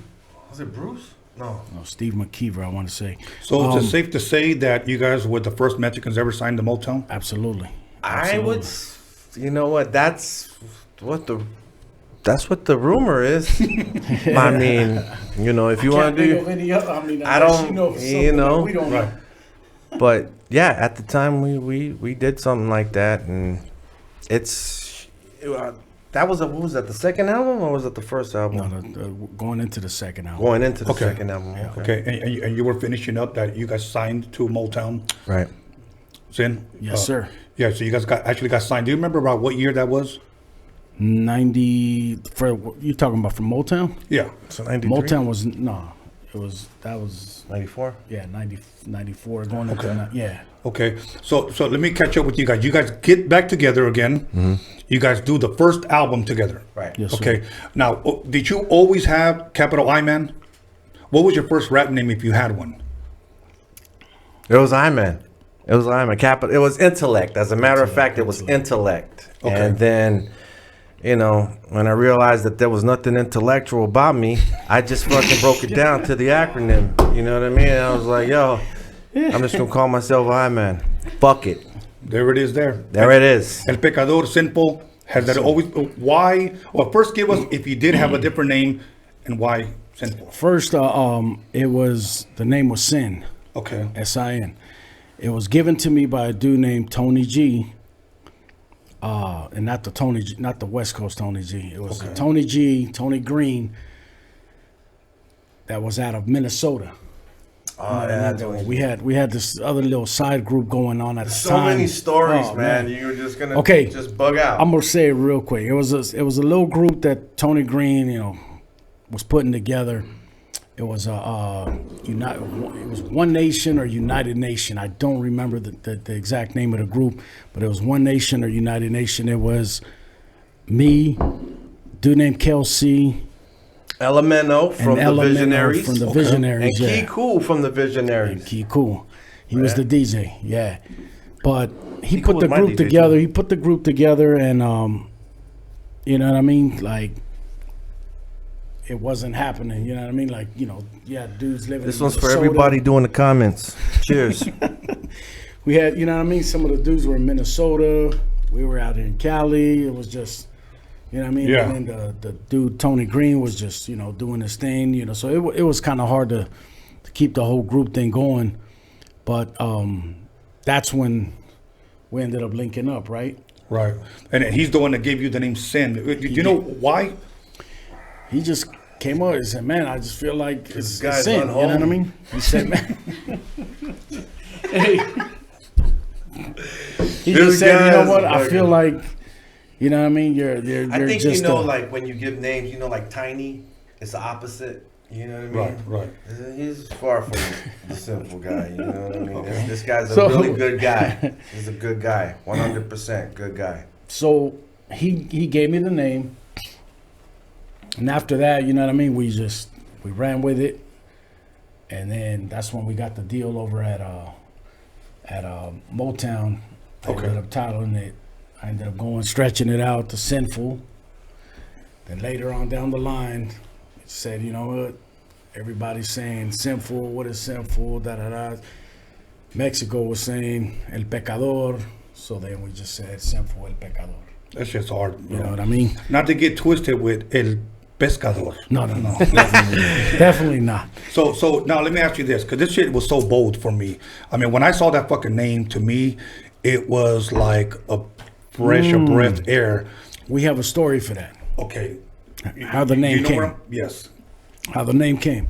We ran through a lot of names. Man. Can you drop me a couple of names? We had Zigzag, which we titled the album Zigzag because we couldn't use the album. It was some rock band out of San Francisco or something at the time. Then we said Riff Raff.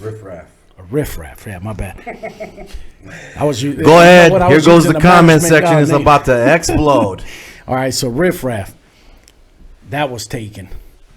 So Motown said, man, you guys got like a week and a half to come up with something. The album was done. We were still using Zigzag. Every time we came up with a name, motherfuckers like, nope, somebody took somebody has it. It's trademarked. It's this. I'm like, somebody got blocked. So we're in the studio recording. We're doing Funky Melodia. Right. Actually mixing that record. We're mixing Funky Melodia, and Bird was the producer of the record. Yeah, he was a He dope was ass dude. like, What happened man, to Bird? you know, Flew away somewhere. So this dude walks in, right? The label guy. He walks in. He says, "Man, I really, really need you guys to have a name within a week and a half, man. This shit's getting crazy. Damn, because we're ready to put out the album. we have to do this. We got the album done, but the name. So he's already like, copywritten. you know what? You guys got to give us a name. So then Bird was right there. He's like, man, you know what, man? Fuck this shit, man. Wait a minute, you motherfuckers are Mexicans, right? We're like, yeah. He's like, man, call your motherfucking, just fuck it, man. Just call yourselves the Mexicans, You motherfuckers are Mexican. So me and I-Man just looked at each other, right? You're like, you know what? Fuck it, man. You know what? I'm with it. He's with it. Man, that was it. History, you know what I mean? Yes, sir. Wow. Okay, so the first thing that drops, which is Funky Melodia, right? Yeah. How did that do? Oh wow, that got it got recepted well, and Funky Melodia got a really good response, man. At the time, you gotta keep in mind there was obviously no internet, nothing going on at the time. The thing is we earned some stripes for this show called the Wake Up Show at the time, and at that time, you know what I mean. There wasn't really a bunch of Latinos in that circle doing or being allowed to come there and do that, or we were always invited. Sway and Tech. Mad respect to those guys. They would always invite us to come down, and they always looked up to us. They were always like just that was our enamored. second home. They were bro. always enamored by us because we were like their secret weapon. At the time, they would be like they would have their ciphers with with Juice and everybody, and then they would throw us in as a surprise, and they would always love to do that. And we built our credibility, and we really got our respect from a different angle because at the time. You would have like lowrider hip hop, and that was kind of like more that was a more stereotypical type of a way that they saw how Latinos do hip hop on the West Coast. Yeah. You know what I mean? Yeah. And like I said, me and him, we studied the game differently. We were always looking like on the East Coast. We were always like not always looking on the East Coast, but we were studying everything else because if it's dope. We studied it. If the scratches, the beat was dope, we looked into it. If somebody was lyrically inclined, we studied that dude. Yeah. You know what I mean? And we really did our homework because we didn't want to just be someone to. Of course, we want to blow up. Who doesn't want to blow up? But we didn't want to go down as somebody that would just sound like that they're half-assing their songs, or we just wanted to just be lyrical and stand out, and that's how we were looking at things. Like we just wanted to be different. Dope, and different is good. Yeah. The first album drops now. Funky Melody at the single. Mm-hmm. The album drops. Do you guys do a tour or start doing spot dates here and there? Sure. We did like a 3-week tour.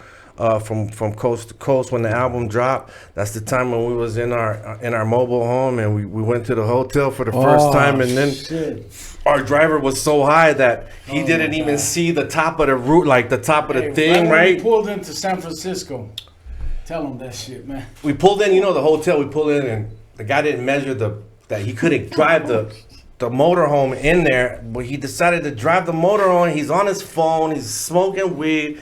He drives the shit in there, and the fucking air condition gets ripped, right? This is our first day over there. And the air condition gets ripped off, right? We look in there, and I go outside. Convertible top. The guy's blaming the guy he's talking to on the phone. What you fucking made me do? We go outside. I'm fucking high. I'm fucking smoking. I'm looking at this shit. I'm like, what the fuck?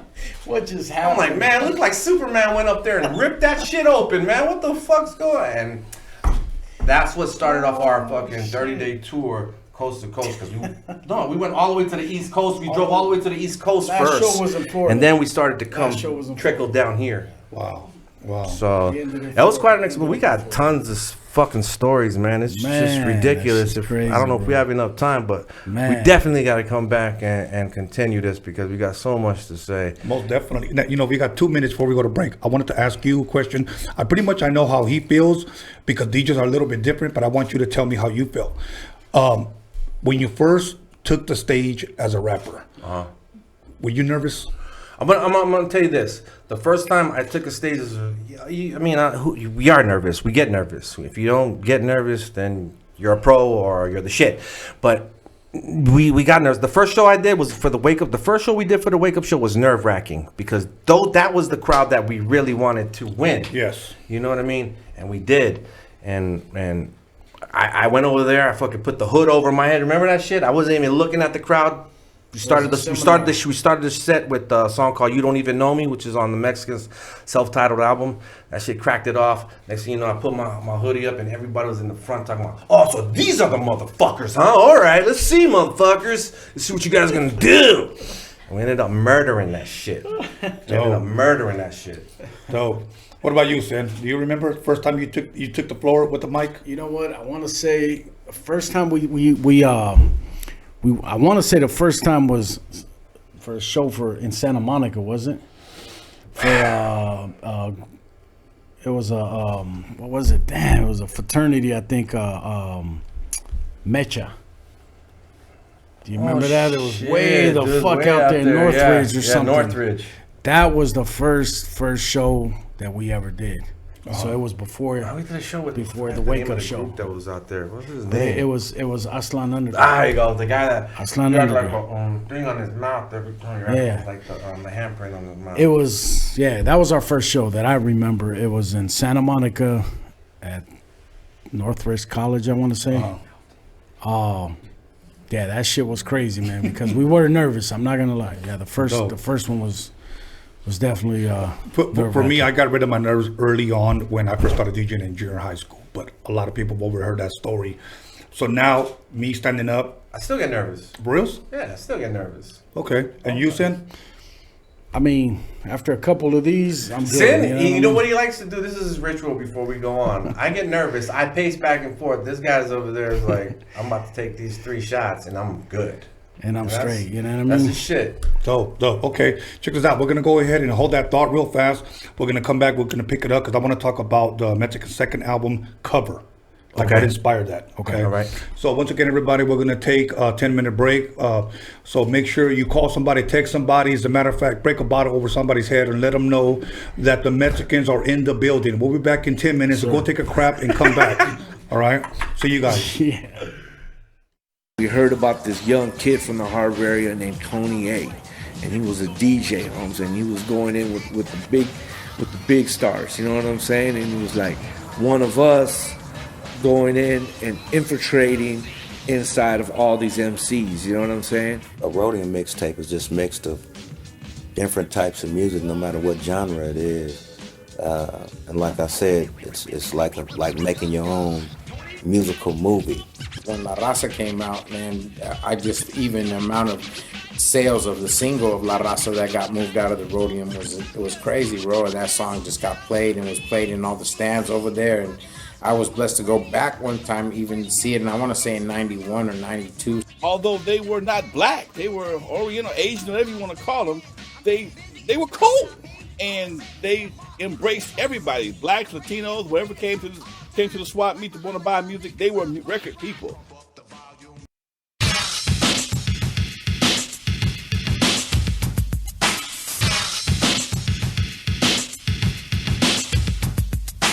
Yeah, what up? This is Mr. Night Owl, and I'm chilling right here with Don motherfucking Elkins. Beware, motherfuckers, cause we coming.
is how I see it. Tony A chilling at the Roadium with my homeboy Steve. Be on the lookout for our new 12-inch. The shit is dope. Yo, I like to say what's up to my homeboy Dre, my homeboy Prince of Jazz, and the girls with the big ol' ass. So Trip, I'm about to bust one more time to let y'all niggas know just what's on my mind. In the morning, police at my door. Fresh to be the squeak across my bathroom floor. Out my back window, I make my escape. Didn't even get a chance to grab my old school tape. Mad with no music, but happy cause free. And the street to a player is the place to be. Got a knot in my pocket weighing at least a grand.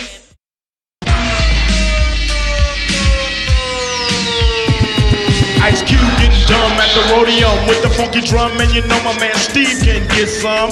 With a fool like Tony A when he plays stupid dope shit by WA. You wanna spray? Dumb motherfuckers, no doubt. And sucker DJ, get the fuck out. Tony A. What did you say your name was? What did you say? Tony A.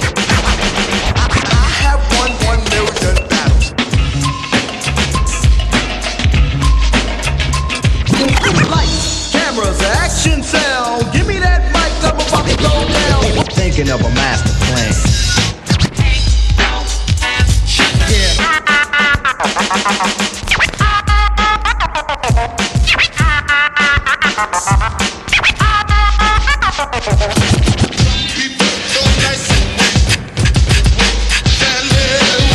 This story's funny.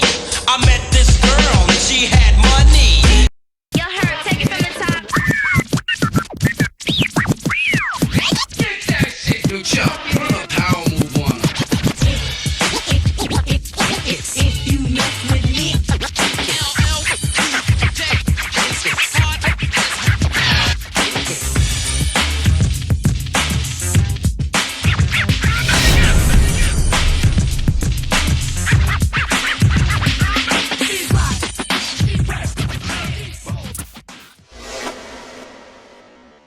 These right here are the ultimate breaks and beats. These were introduced to the West Coast by Steve YANO. They came from the East Coast to the West Coast, and they were sold only at the Roadium. You can still see the Roadium sticker there.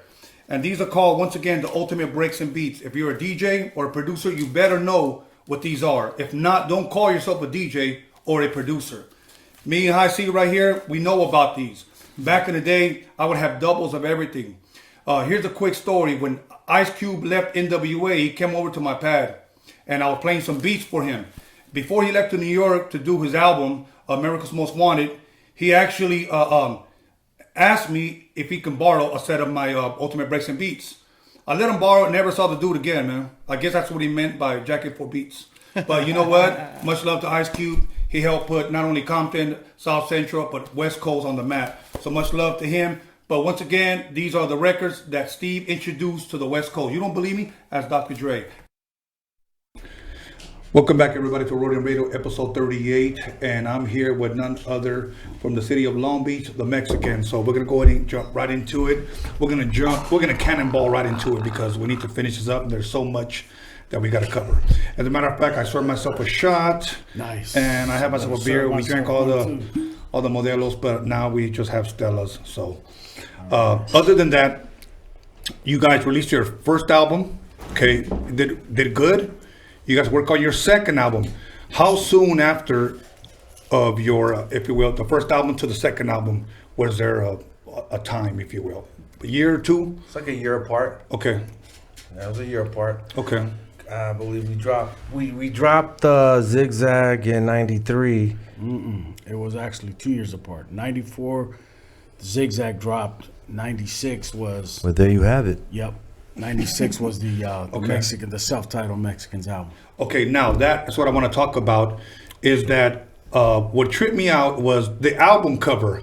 Yes, sir. Now, why the album cover? For those that never seen the album cover, go Google that. But why the album cover? Who can give me the best answer? The album cover looks like it plays tricks on your mind, because you would look at the album cover of the self-titled album and you think that we got that off the border. Right? We didn't. It's just... It was actually around the area here, brother, believe it or not. Yeah, it was on Skid Row. No. Because I remember we took the picture on the self-titled album that whole little scenery there, like it was like a third world here. It was like a bunch of just, I don't know how the hell we found that spot, but it had a lot of bums and remember crazy shit going on back then. The Confessions single. Right, that was somewhere single else. that was shot here in the city of Wilmington. It was at one of those spots that had like rocks. rocks. You know, they have rocks and dirt and different type of shit. That's where we buried the Mexicans. Little wood statue that they made for us, like a little wood sign. Okay. It was made, from the logo. They made the logo like out of wood, and we buried it into the ground there. We just pulled up like quick, you know what I mean, off of PCH, I want to say. Like a running gun. Yeah, shot just real quick. He lit the thing on fire, and the thing just, remember that? He lit the whole wood thing on fire. And then that's how remember the name was. Oh, yeah. It was just okay. lit up, you know what I mean? Hey, imagine how fucking this dude jacks off with that glove, dude.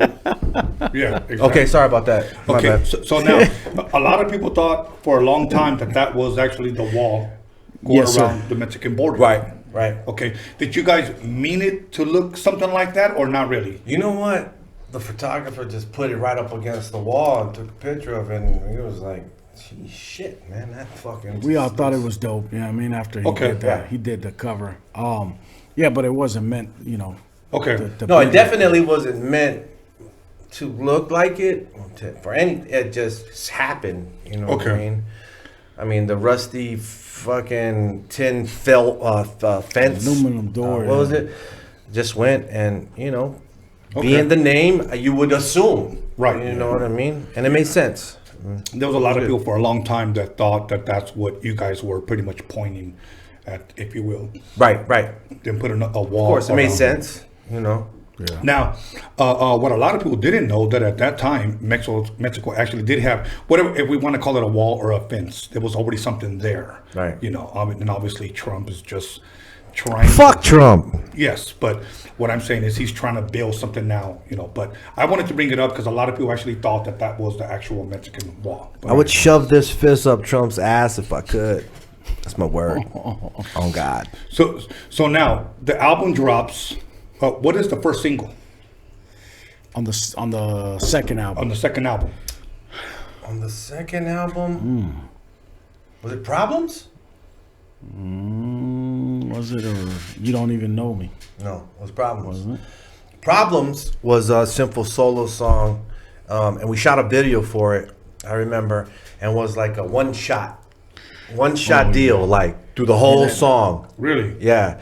And if you guys want to check it out, it's called Problems. The Mexicans, peep it out. One whole shot, no edits, and we had to do it. Like I think we did it twice. We did just two takes. We did a dry run, and then we did the actual take, and it came out good. It was all shot at what was Slauson area right there. Somewhere in LA. Where the palm Somewhere in trees LA. are. Right. That's where that joint was shot. Did you guys have any guest features like any of the rappers on that Features album? we had. We had Chino XL on there. Frost on there. Kid Frost was on there. You know what? Frost was on there, but he didn't bust. Oh, he Exhibit. Exhibit. We had Exhibit on there. We had. You know what? XL. At the time, she was in Black Eyed Peas. Her name was Kim Hill. She's the one who sang on Problems. She's the one who sang on not Problems. Yeah, not Problems. No, she sang on Problems. She sang too. on Confessions. And Problems. No, Problems is El DeBar's the sample. No. But she had she did the rough on it. That's what it was. Oh, okay. Yeah, she did the rough on it. But yeah, she was the first one. She was the first singer on Black Eyed Peas before they replaced her with Fergie. Really dope. She was really dope, man. Really, she was so sweet. She was just dope. And I remember she was waiting in the studio while we were recording Confession, and I came up to her and she was like, what is this song going to be? Well, how's it going to be like? I don't even know. And I told her how to do it. All I had to tell her like a couple of times, and she took it and just made it her own, and she killed it. Right. Because that's the thing that people don't know, man. This dude is incredible with the choruses, man, with the hooks. You know, he's the Like I said, I try to sing. He's the dude I go to for the hooks. I am no singer. He's Go ahead, crack it off in the comments. He's that guy, man. Okay, now that album drops. Now, other than, let's just say, Tijuana, Rosarito, Ensenada, did you guys go deeper into Mexico?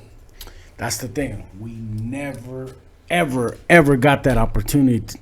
I mean, we went to Mexico City. No, but he's talking about when we first dropped that album. Right. We didn't go nowhere, man. They would not take us there to Mexico. Man, You we know what I wanted mean? to go We wanted to go so bad. Wow. But there was something this son of a bitch was holding. They didn't want us to go there for some reason. Because I don't the know why. label dude was holding something he didn't want us to know about. You know what it was? Now I know. Because the dude was probably doing some shady Business. shit by, pressing our shit out there, and we didn't know. And he didn't want you guys to find out pretty much. Because we ended up finding out when we went to Europe. Okay. How shady that shit was. Do you remember that? Yeah. Walk right into a vinyl store. I'm digging in the records. Then I see pull up like, what? The Mexicans? What the? Look on the back of the vinyl piece, and it's fucking Sony / Idel. Oh shit! It's a whole different label, brother. Yeah, I mean, so he had licensed the record out there. Without you guys ever even knowing. And the only reason we found out is because we went out there on our own. Wow. So we got, they told us to go out there to perform, so we went out there to perform, but on our own. You know what I mean? Wow. Through some other promoters. In what was it? Paris and London, right? Yeah, Paris, London. What was you guys' experience out there, pretty much performing out there, called the Mexicans, and even rapping in Spanish? I'm gonna tell you something. I'm gonna tell you something real I'm quick. gonna let him tell I'm you gonna tell you that something real quick. Because something like that. I get Okay, that's a touchy we went to subject. London. I'm We gonna went let to him London, handle it. right? And we did our thing, and then we came back. This motherfucker right here got caught up in fucking customs. He had bullets in his duffel bag. Now, I don't know how he got there with the bullets. Right. But obviously he didn't check, and he got caught with the bullets going out. Wow. So this guy got hemmed up in London and had to spend jail there for a couple of nights, right? And one of his stories was crazy at the time because we were already on the plane. Right. And our manager was like, and I was like, hey, where's my brother at, man? Where's Sinful at? What the fuck's going on? He goes, oh, don't worry about it, man. I got it covered, man. You go home, make sure everything's all right. I'm going to stay here with Sinful and make sure everything's okay, and you go on. I'm like, no, man, I'm going to stay. He goes, man, if you stay, it's going to cost everybody. It's going to cost so much money. Everybody goes, now. I'll take care of it. I was pissed. Fucking the whole flight came to Cali. He was calling, what's going on? This guy had to spend 2 nights in London jail. At that time they had no idea what a Mexican was. Yeah. Okay, because when he was in there, they were asking him questions and shit, and they were like, "What is a Mexican? What the hell is a Mexican?" and that right there just made me realize that, man, these guys don't even know the half of what God's greatness have put on this earth. You know what I mean? I know exactly what you mean, my brother. I'm gonna say know what I mean one more time, and that's it. But you know what I mean, and that's the experience that's one of the funny stories that we had. Really he had bad, to stay there. fucked up experience, bro. And you know what? They let him go. He had to find his own way to the airport. Find his own it's just a crazy experience. They thought for I was this a poor terrorist guy at over the time here. to say that, yeah.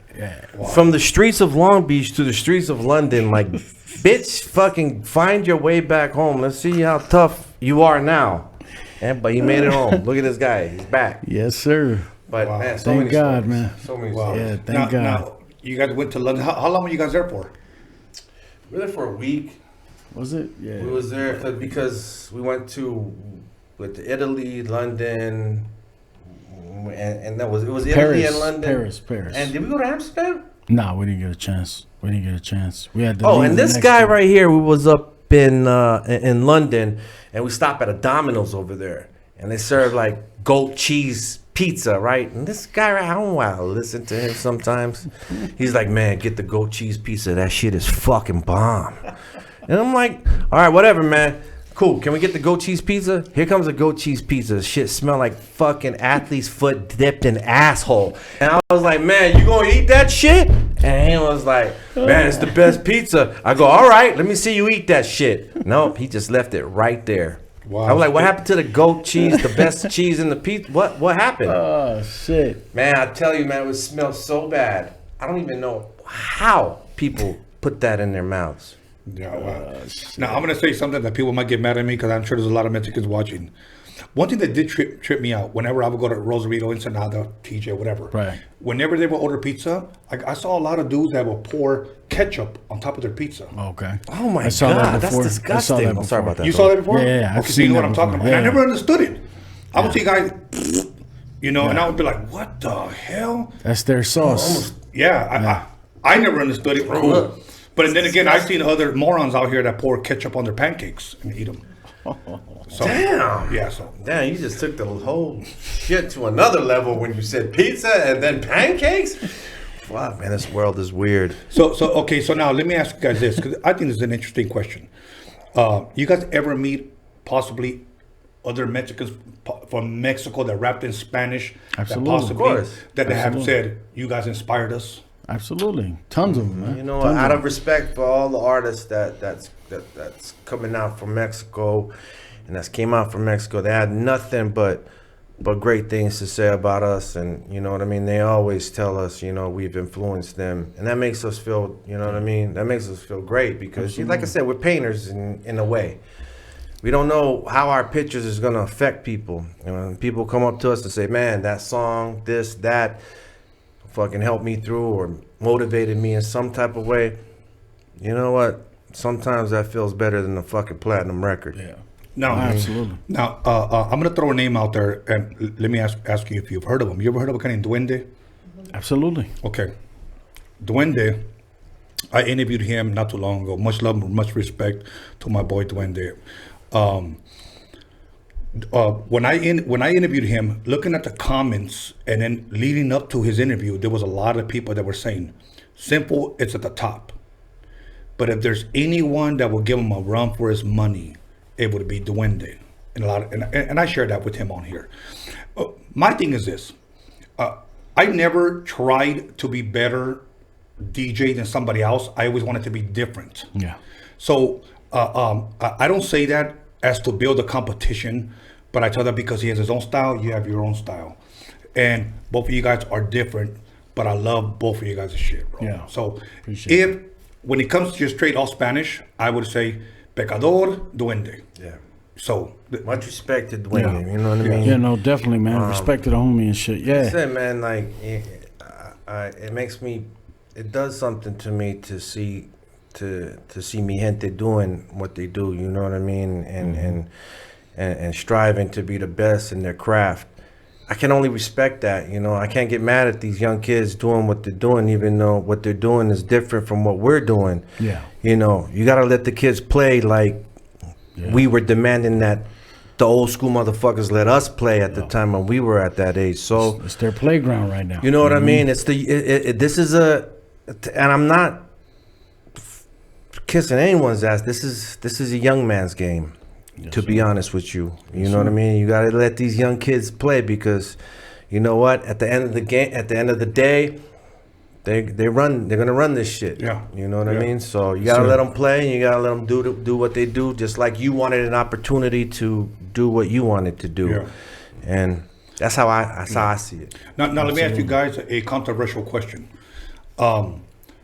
Being that hip hop, if you will, is a black industry, predominantly all black. Okay, even though we know that Latinos have been there from the very beginning. Okay, were you guys ever looked at as you guys are Mexican? Right. Well, many times. We even sat, when we were thinking about, taking on the name, that we realized that, this could, this could pigeonhole us, or this could be better for us. But whatever it's going to be, we're going to weather the storm, and people are going to realize the truth is the truth, and we're going to be like a statue. We're not going to, we're going to just be there. And for that, I'm just saying, like, to come out as the Mexicans, we just knew the gamble and the risk, and we didn't really care at the time. We just knew that, you know, our skill capability, who we are, and what we are and what we are in this game is gonna play a major part. And it took time, you know, for people to understand what we did. And I'm glad, you know what I mean, that we haven't perished, but yet we grew in this hip hop community. Because, like I said, you know, the shit that we do now is still, you know, people still bump it to this day. And like I said, we go to Mexico, it's like, you know, put that shit upside down, man. We go to Mexico and it's like, you know, they take us back to when shit was fucking how it was, you know. Shit was real.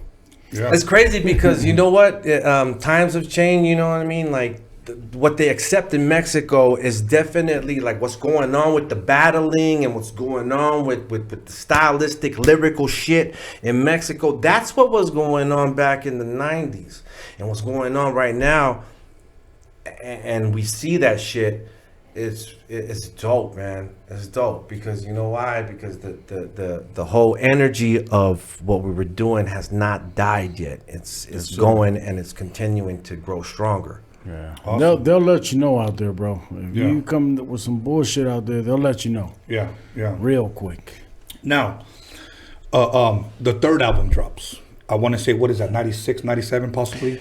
Well, the third album wasn't really a third album. It was, well, you know what? It was nothing because to do with us at the time. The third album, no, it did, because what we did was, this is what made me like to get involved with the live band, because the third album had songs that were remixed and songs that didn't make the album, but at the same time, it had like a few new songs like "Lose My Cool" and what song was that? Well, some other song that me and Sinful did, and we had a live band on it. It was just that's what made me, you know, like the live band feel is when we did the live band shit. There was only two original songs on there, and everything else was songs that didn't make it on the album, which was for "Crossing All Borders," which was the third. It was the EP, as a matter of fact, right? And and at the time, what it was is we basically did songs over, a lot of them over hip hop beats, right? And the dude from the label kind of took it into his own hands, where he remixed everything and just did all band shit. So I'm gonna tell you a story. When we were shooting that video with Exhibit, that song originally has Exhibit and Chino XL. But for some reason, I don't even know why we did a remix to that song. And when we did a remix to that song, the owner of Wild West, he's the one that took that song to the studio and he did the cuts and did every edit or whatever the fuck he did. He kind of ruined that song a little bit, because I remember like shooting the video with Exhibit, and Exhibit was doing his verse, and he was like, because he would do like some shit, and then he goes, "What the fuck?" He would say his shit, and then he would have one more line, but it got cut out. So he would do his verse, and then he would be like, he's like, "What the fuck, man? I got one more fucking line."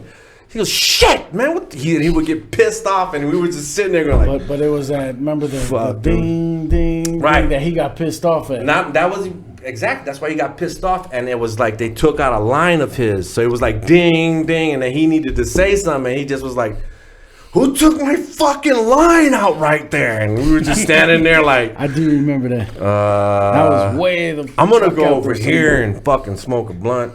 Sin will answer that question for right. Okay, you know, how did you guys meet Exhibit? He came to us. Okay. We was in the studio. It was up at Kitchen Sink. Kitchen Sink, yeah. And that's, you know what? That's how we met Chino XL. Like, we met Chino XL that way also. We was in the studio, and they had sessions before us. And, you know, at that time, our promotional strategy was to make radio drops. Okay. You know what I mean? So I figure you would make radio drops for the 9 o'clock bomb, for the wake up show, for, you know, those are like free promotional shit. And I figured that out. So me and this guy went into the studio and we started doing, you you know, at that time people were doing We radio were the drops. They were kings of that shit. radio drops like I'm just bussing and boom. But That's we it. were the kings of that shit, Made man. a theme to their show. Like we would write to about their show, and it became, you know, something that, you know, kept us in the view and in the public. That was the only radio shit we ever had, to be honest with you. Really? You know what I mean? So we kind of took radio promo to a whole nother level, because ever since we did that, people wasn't just busting like, here I am, blah, blah, blah, and I'm on the show. People was starting to make songs about whoever the hell that was doing their show or whatever. We re-strategized that whole shit, but at the same time, that was good for us because we were getting recognition. And like I was saying, that brought us to the kitchen sink where we met Exhibit,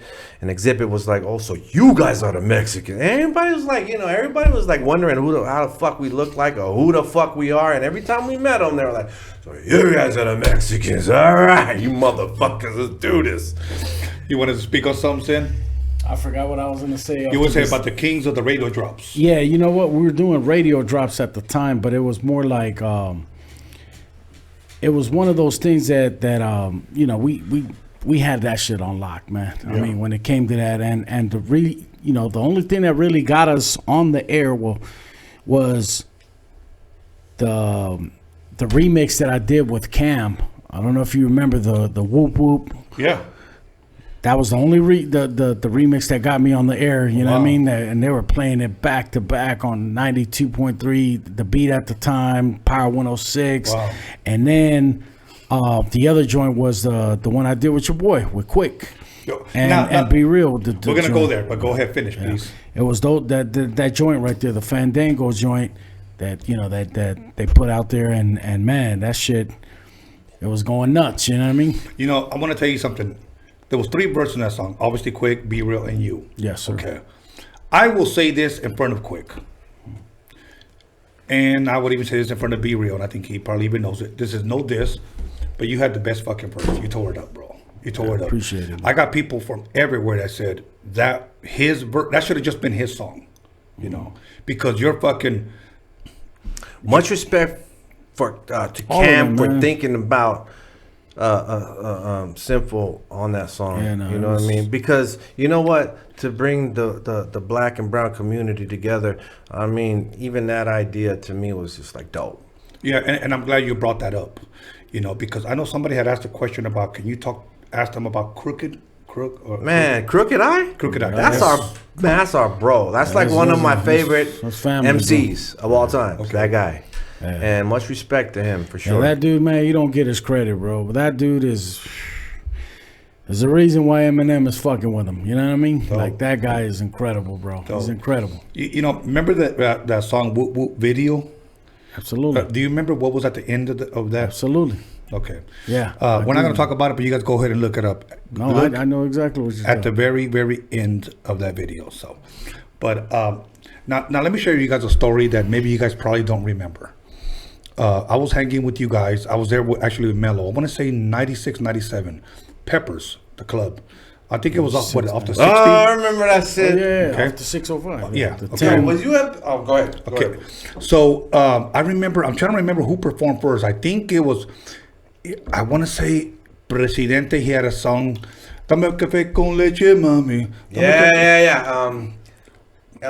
El General? No, that was he was El Presidente. There was El General. Okay. Boom, boom, mami. The same time. So, and I remember you guys were right there, and then I remember I was talking to you, and you were like, "Dude, we're fucking hip hop, bro. I don't think they're gonna get into our shit, man. Mm-hmm. I think we're fucking hip hop, bro." And I said, "You guys are gonna do dope, bro." And you guys went up there and rocked that motherfucker on me. That's crazy. You guys went up there and rocked that Peppers. I don't even think it's even there no more. No, it's not. You know. Were you with Mello when we did a show at Bell High? No, I was unless it was between 96 and 98. That was around that time. 96 and 98. But I remember you guys went up there and rocked that motherfucker. And then Mello went up there. Later on, he performed. He did Mas Pingon and did... right, because that's his high school. Yeah. Right. But now... I was about to tell the story. No, he was saying... I think like in 2005, we met up here. It was just me and you. Mm-hmm. And you had showed me your album that had not been released yet. And the reason why I remember was because you had did Tragos Amargos. It was your solo project. Yeah. You sampled Siempre en mi mente. Okay. Okay. Yeah, Juan And then Gabriel. you even had a sample from Scarface. Por el peor camino. Yes. Yeah. Okay. Now, what label was that? Univision or? That was Universal. That was a deal that went down with David Salas. David Salas. David Salas. Who's Salud, legend. Salud, my brother. Salud. Salud, my brother. Yeah, that was an album that was made with. No, you gotta sip that. What the hell? Trying to give us all fun bad right here at luck. Roadium Radio. Okay, so go. Yeah, but that was an album that was made with David Salas, who's the son of Rudy Salas from Tierra. Okay. Group Tierra. Did he produce that or? Yeah, what? he produced the whole Okay. album. Yeah, he did the whole album. I got a surprise for you. Okay, and I usually do not announce my guests before because you have a bunch of cock blocking ass podcasters that like to let me go get him. Let me get him first. Let me get first. He'll be here next Sunday. Oh, David Salas. David Salas. So Yo, much props to the homie, man. Nothing but a good dude, man. So if you want to Respect. come and hang out with us, take some shots, That's you're more than dope. welcome, brother. That's dope, man. I appreciate that. So David Salas, really good dude. Fucked up. Yes, sir. Really good dude. So now did that record ever come out? Because I know you played it for me. You know what? It was a record that came out. It did release. Thing is that they only released so many copies of it because the dude that was in charge at the time that they had on the label, what was his name? Gilberto Moreno, I want to say his name was. He was the dude that was running the whole Latin division of Universal. Okay. He's the one that had signed me at that label, that got me that deal. So when that dude was running that whole label, it was just one of those things, man, that, he kind of wanted to do it his way. And at the end, shit just got shifted, man. Like, they pushed him to the side. They got rid of him. So then, what was the label? Líderes. They came and bought off the record. You know what I mean? Okay. It was a company out of Miami that bought off the record. So then they put me under their label. Líderes was the label, and I don't know how that shit happened, man. But at that point, I had nothing to do with the record. I didn't want anything to do with the album because they weren't pushing me like to That get was a out fucking there. incredible album, Man, bro. I really wanted to get out there with it, man, but they weren't pushing me, bro. Yeah. They weren't doing nothing, because they had all these other artists that were, under the same umbrella that they, they were kind of moving around. First time I ever heard Juan Gabriel sampled. Yes, sir. Dude, and then first time I ever heard somebody do Tragos Amargos. Yeah. And then the way you flipped it. Yeah. Because it wasn't like a bar. It was Nah, like it was three a steps. Count. Yeah, three count. Three count. Yeah, it was so crazy. for all you guys out there that rap or trying to rap, go listen to that. I think it's on YouTube possibly or no? Yeah, it's out there for sure. It's out there. Listen to it. He rapped. Confesiones de un Pecador is the name of the album. Yeah, dude. That shit was fucking amazing, bro. Man, I appreciate that, brother. So now I know you did, if I'm correct, a rock album. I did. And that's why I was telling him when we did the Crossing All Borders album, that's what made me like to do shit with a live band. And when we had problems with the label, we went our separate ways to pursue our own thing, because at the time it was kind of fucked up over the deal. The deal fucked us up, man. The deal was what crazy, I mean? man. The deal was crazy. They kind of really ruined us in what we wanted to do, because we wanted to take it to the next level as far as like the real third Mexican album, right? But the guys was trying to be cheap and pay us less, and was like, yo, why are you trying to pay us less after we've earned our stripes and we've, you know what I mean? We can only go up from here. Why are you trying to make us go backwards?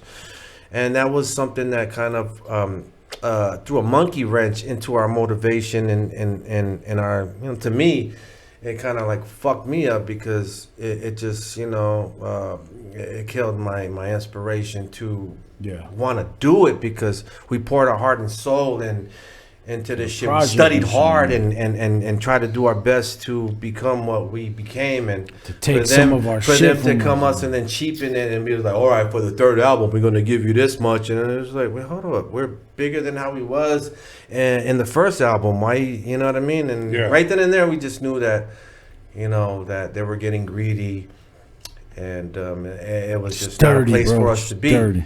And we realized that the industry was, you know, kind of fucked up. Yeah. And it did something to us, you know what I mean? Like, you know, Sin, he went to go do his own thing, and I was kind of on a hiatus for a little bit. Then I started fucking around with the band, and I did the Capital I shit, which he was gonna get into, and you know, Sinful did his solo project, and we've done things that, you know what I mean, that we tried to stay. Try to get our minds off of what was going on, but still stay in the game and have love for the game and what we do.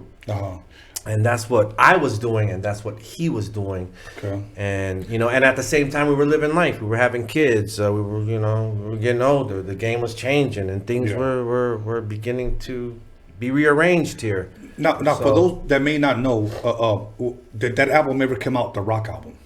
My album, yes. If you want to go ahead and look it up, you can look it up. It's called Capital I, capital EYE. If you look it up on YouTube, you'll find, you know, my last albums that I put out in 2000, 2002. It's called Mood Swings and Mood Swings 2. And there was a demo EP called The Code Word, and it's all under Capital I, and it's all like live band with a DJ. And we went on tour with Limp Bizkit and Cypress Hill, and we did it. We did around with them. And I'm gonna tell you, fuck Fred Durst, because I'm gonna tell you what, we had a little house party, and then, you know, Fred Durst was there while my DJ was spinning nothing but dope ass hip hop, and this motherfucker comes around bobbing his head, and I'm like, oh, what's up, dude? Hey, let's kick some freestyle since you here. And right after I said that, that dude turned his back on me, like I wasn't even talking to him. And then when he did that, I was like, you little bitch. And he fucking started walking out of the fucking hotel room with his big ass bodyguard. And ever since then, I realized that this motherfucker is a culture vulture. Now, let me ask you this. Why do you think he turned his back on you? Because he didn't want to bounce back and forth with the real fucking lyricists. You know what I mean? Because it would have exposed his stupidity and just some fucking you know, right on the spot type shit. And I don't think, you know, being where he was at the time, I don't think he wanted anybody to see his flaws. Yeah. And that was one of them. And, you know, and ever since then, I think he hated me, you know, because I know he realized that I was doing what he was doing better.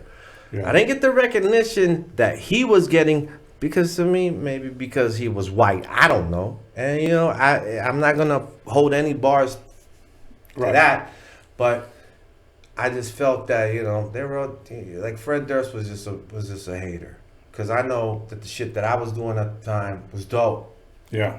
But it is what it is. You know what I mean? And that goes, you know what, that goes in every experience in my life. Yeah. Because being how we came out, I always felt like, you know what, we're fucking dope, man. We're good. We're good. Why can't we be on that plateau that these commercial motherfuckers are on? And I never understood it, but I never let that shit stop me from what I was doing. You know, everybody that's listening knows for 100% you guys are dope. I'm saying it, 100%. But let me ask you this simple: why do you think you guys have never, if you will, went up that next level? Just always been. We was about to get to that level, but knowing that we've done so much hard work to get to that level, that on the third album, the label was trying to cheapen us. Yeah. That's what made us go, we did so much hard work to get where we're at. Now you want to act like you should not give us a raise, but do the opposite? Right. That kind of blew our minds, because I know how hard we worked. I know the studying we took. I know that, you know, we took this shit. And to this day, you know what I mean? We still take it serious. I just think it's just a lot of But it's politics. bad, you know, presentation. You know what I mean? And like you said, you know, politics. You know what I mean? Okay. Politics is you know what I mean? They want to fuck with the other one. I think it's just like if you don't do what the execs want to do, they'll do things like hold you on the shelf, or they do things to prolong your career. You know what I mean? Yeah. They do things because they can't control you. So the only way they can control you is to fuck you up by doing that. And that's kind of fucked up for industries to do that to people who just put their lives on what they do, on their skill, or you know what I mean, on their craft. It's a fucked up thing to do that, because this is our life, bro. I'm just saying it's just because, you know, you work so hard at anything. It's just like you work so hard at being a great football player, baseball player. It's just like that. The fighter, a boxer, he trains. It's just like that. We train so hard to do that, and you realize that, man, we deserve this. Yes. But then they're realizing, I mean, they're making us feel like we don't, and it kind of killed our inspiration in the game, mine, to think that, man, you work so hard to get to where you're at, and somebody's going to tell you that you're not good enough. I mean, we already fought that. To be not good enough, or you won't make it, or you know what I mean, or you, what the fuck are you doing? We already fought all that to get to where we're at, just to fight some more. Yeah, it was just not making any sense, man. You know what I mean? Anything you want to add to that? I mean, he's right. You know, he's absolutely right. Like I said, it's mainly just politics, bro. You know what I mean? Yeah, it's like, absolutely. You know, it's best to go independently. You know, you gotta save yourself some chips. Go independently, and if your shit is dope, then you will know. You will know in your revenues, in your come ups and all this shit. You will know, because right now, I tell you, man, I just don't know, like, to get with a label unless they're giving you $1 million advance. I just don't even know if it's worth it anymore in this day and age. In this day and age, they got the technology to where you can do shit yourself. And if you get, say, about $3,000 to $5,000, you have a good budget to do your shit, put your shit out, and make money for yourself 100%, man. Fuck record labels, man. Fuck the industry as far as that goes right now, because right now it has turned around and now you have the power to do it. But the only thing is that you got to have the means to do it. Yeah. I have two more questions before we close, okay? And I want to ask you guys, what do you guys think of the state of hip-hop today?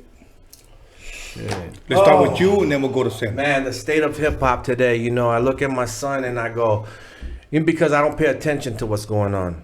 You know what I mean? I'm old school. I only like what I like. So in order for me to be relevant or to understand what's going on, I do pay attention to what's hidden and what's going on. But I tell my son, what are you listening to? What the kids are listening to? What you guys are doing? And, you know, it's a different approach from what we used to do. You listen to shit right now, they're talking about, you know, pills, and I mean, we talked about that shit, but it's really weird because they talk about suicide, they talk about crazy shit in this day and age, you know what I mean? And kids love that. It's just a whole different generation. It's a different generation. It's a different generation. And it's like, you know, I can't, like I said, man, I can't sit and be judgmental, because when I think about that, I think about us being back then, and it's the same scenario, but it's just a whole different shit, because I just, you know what I mean, I totally I'm all about letting the kids play. Let them do what they gotta do. I mean, that's all you can do. You know what I mean? But I'm a little worried. I'm a little worried on the influential shit that they talk about. You know what I'm saying? Because 80% of the time there's no message in what they're doing. Everything is, let's get fucked up, let's kill ourselves, let's do some pills. You know what I mean? It's cool, you know. I mean, I know it's not cool. I'm not gonna say that it's not cool to do that all the time. You know, I'm not gonna even fucking be here to judge anybody, because if you looked at some of our shit, we talk about partying and doing some crazy shit. But today's generation of music is you know what I mean? It's just, I don't think that they put a little effort into their lyrical content and stylistically try, you know what I mean? It's all about repetition and having that 808, and just it's a whole different vibe, man. It's a whole different vibe. Anything you want to add to that, Sin? Well, just, I mean, it's pretty much like I said, it's just a whole different generation, brother. You know, like you said, we just gotta listen to what they're doing, you know what I mean? Yeah. Because at the end of the day, you know what I mean, it's like us watching our kids grow, you know what I mean?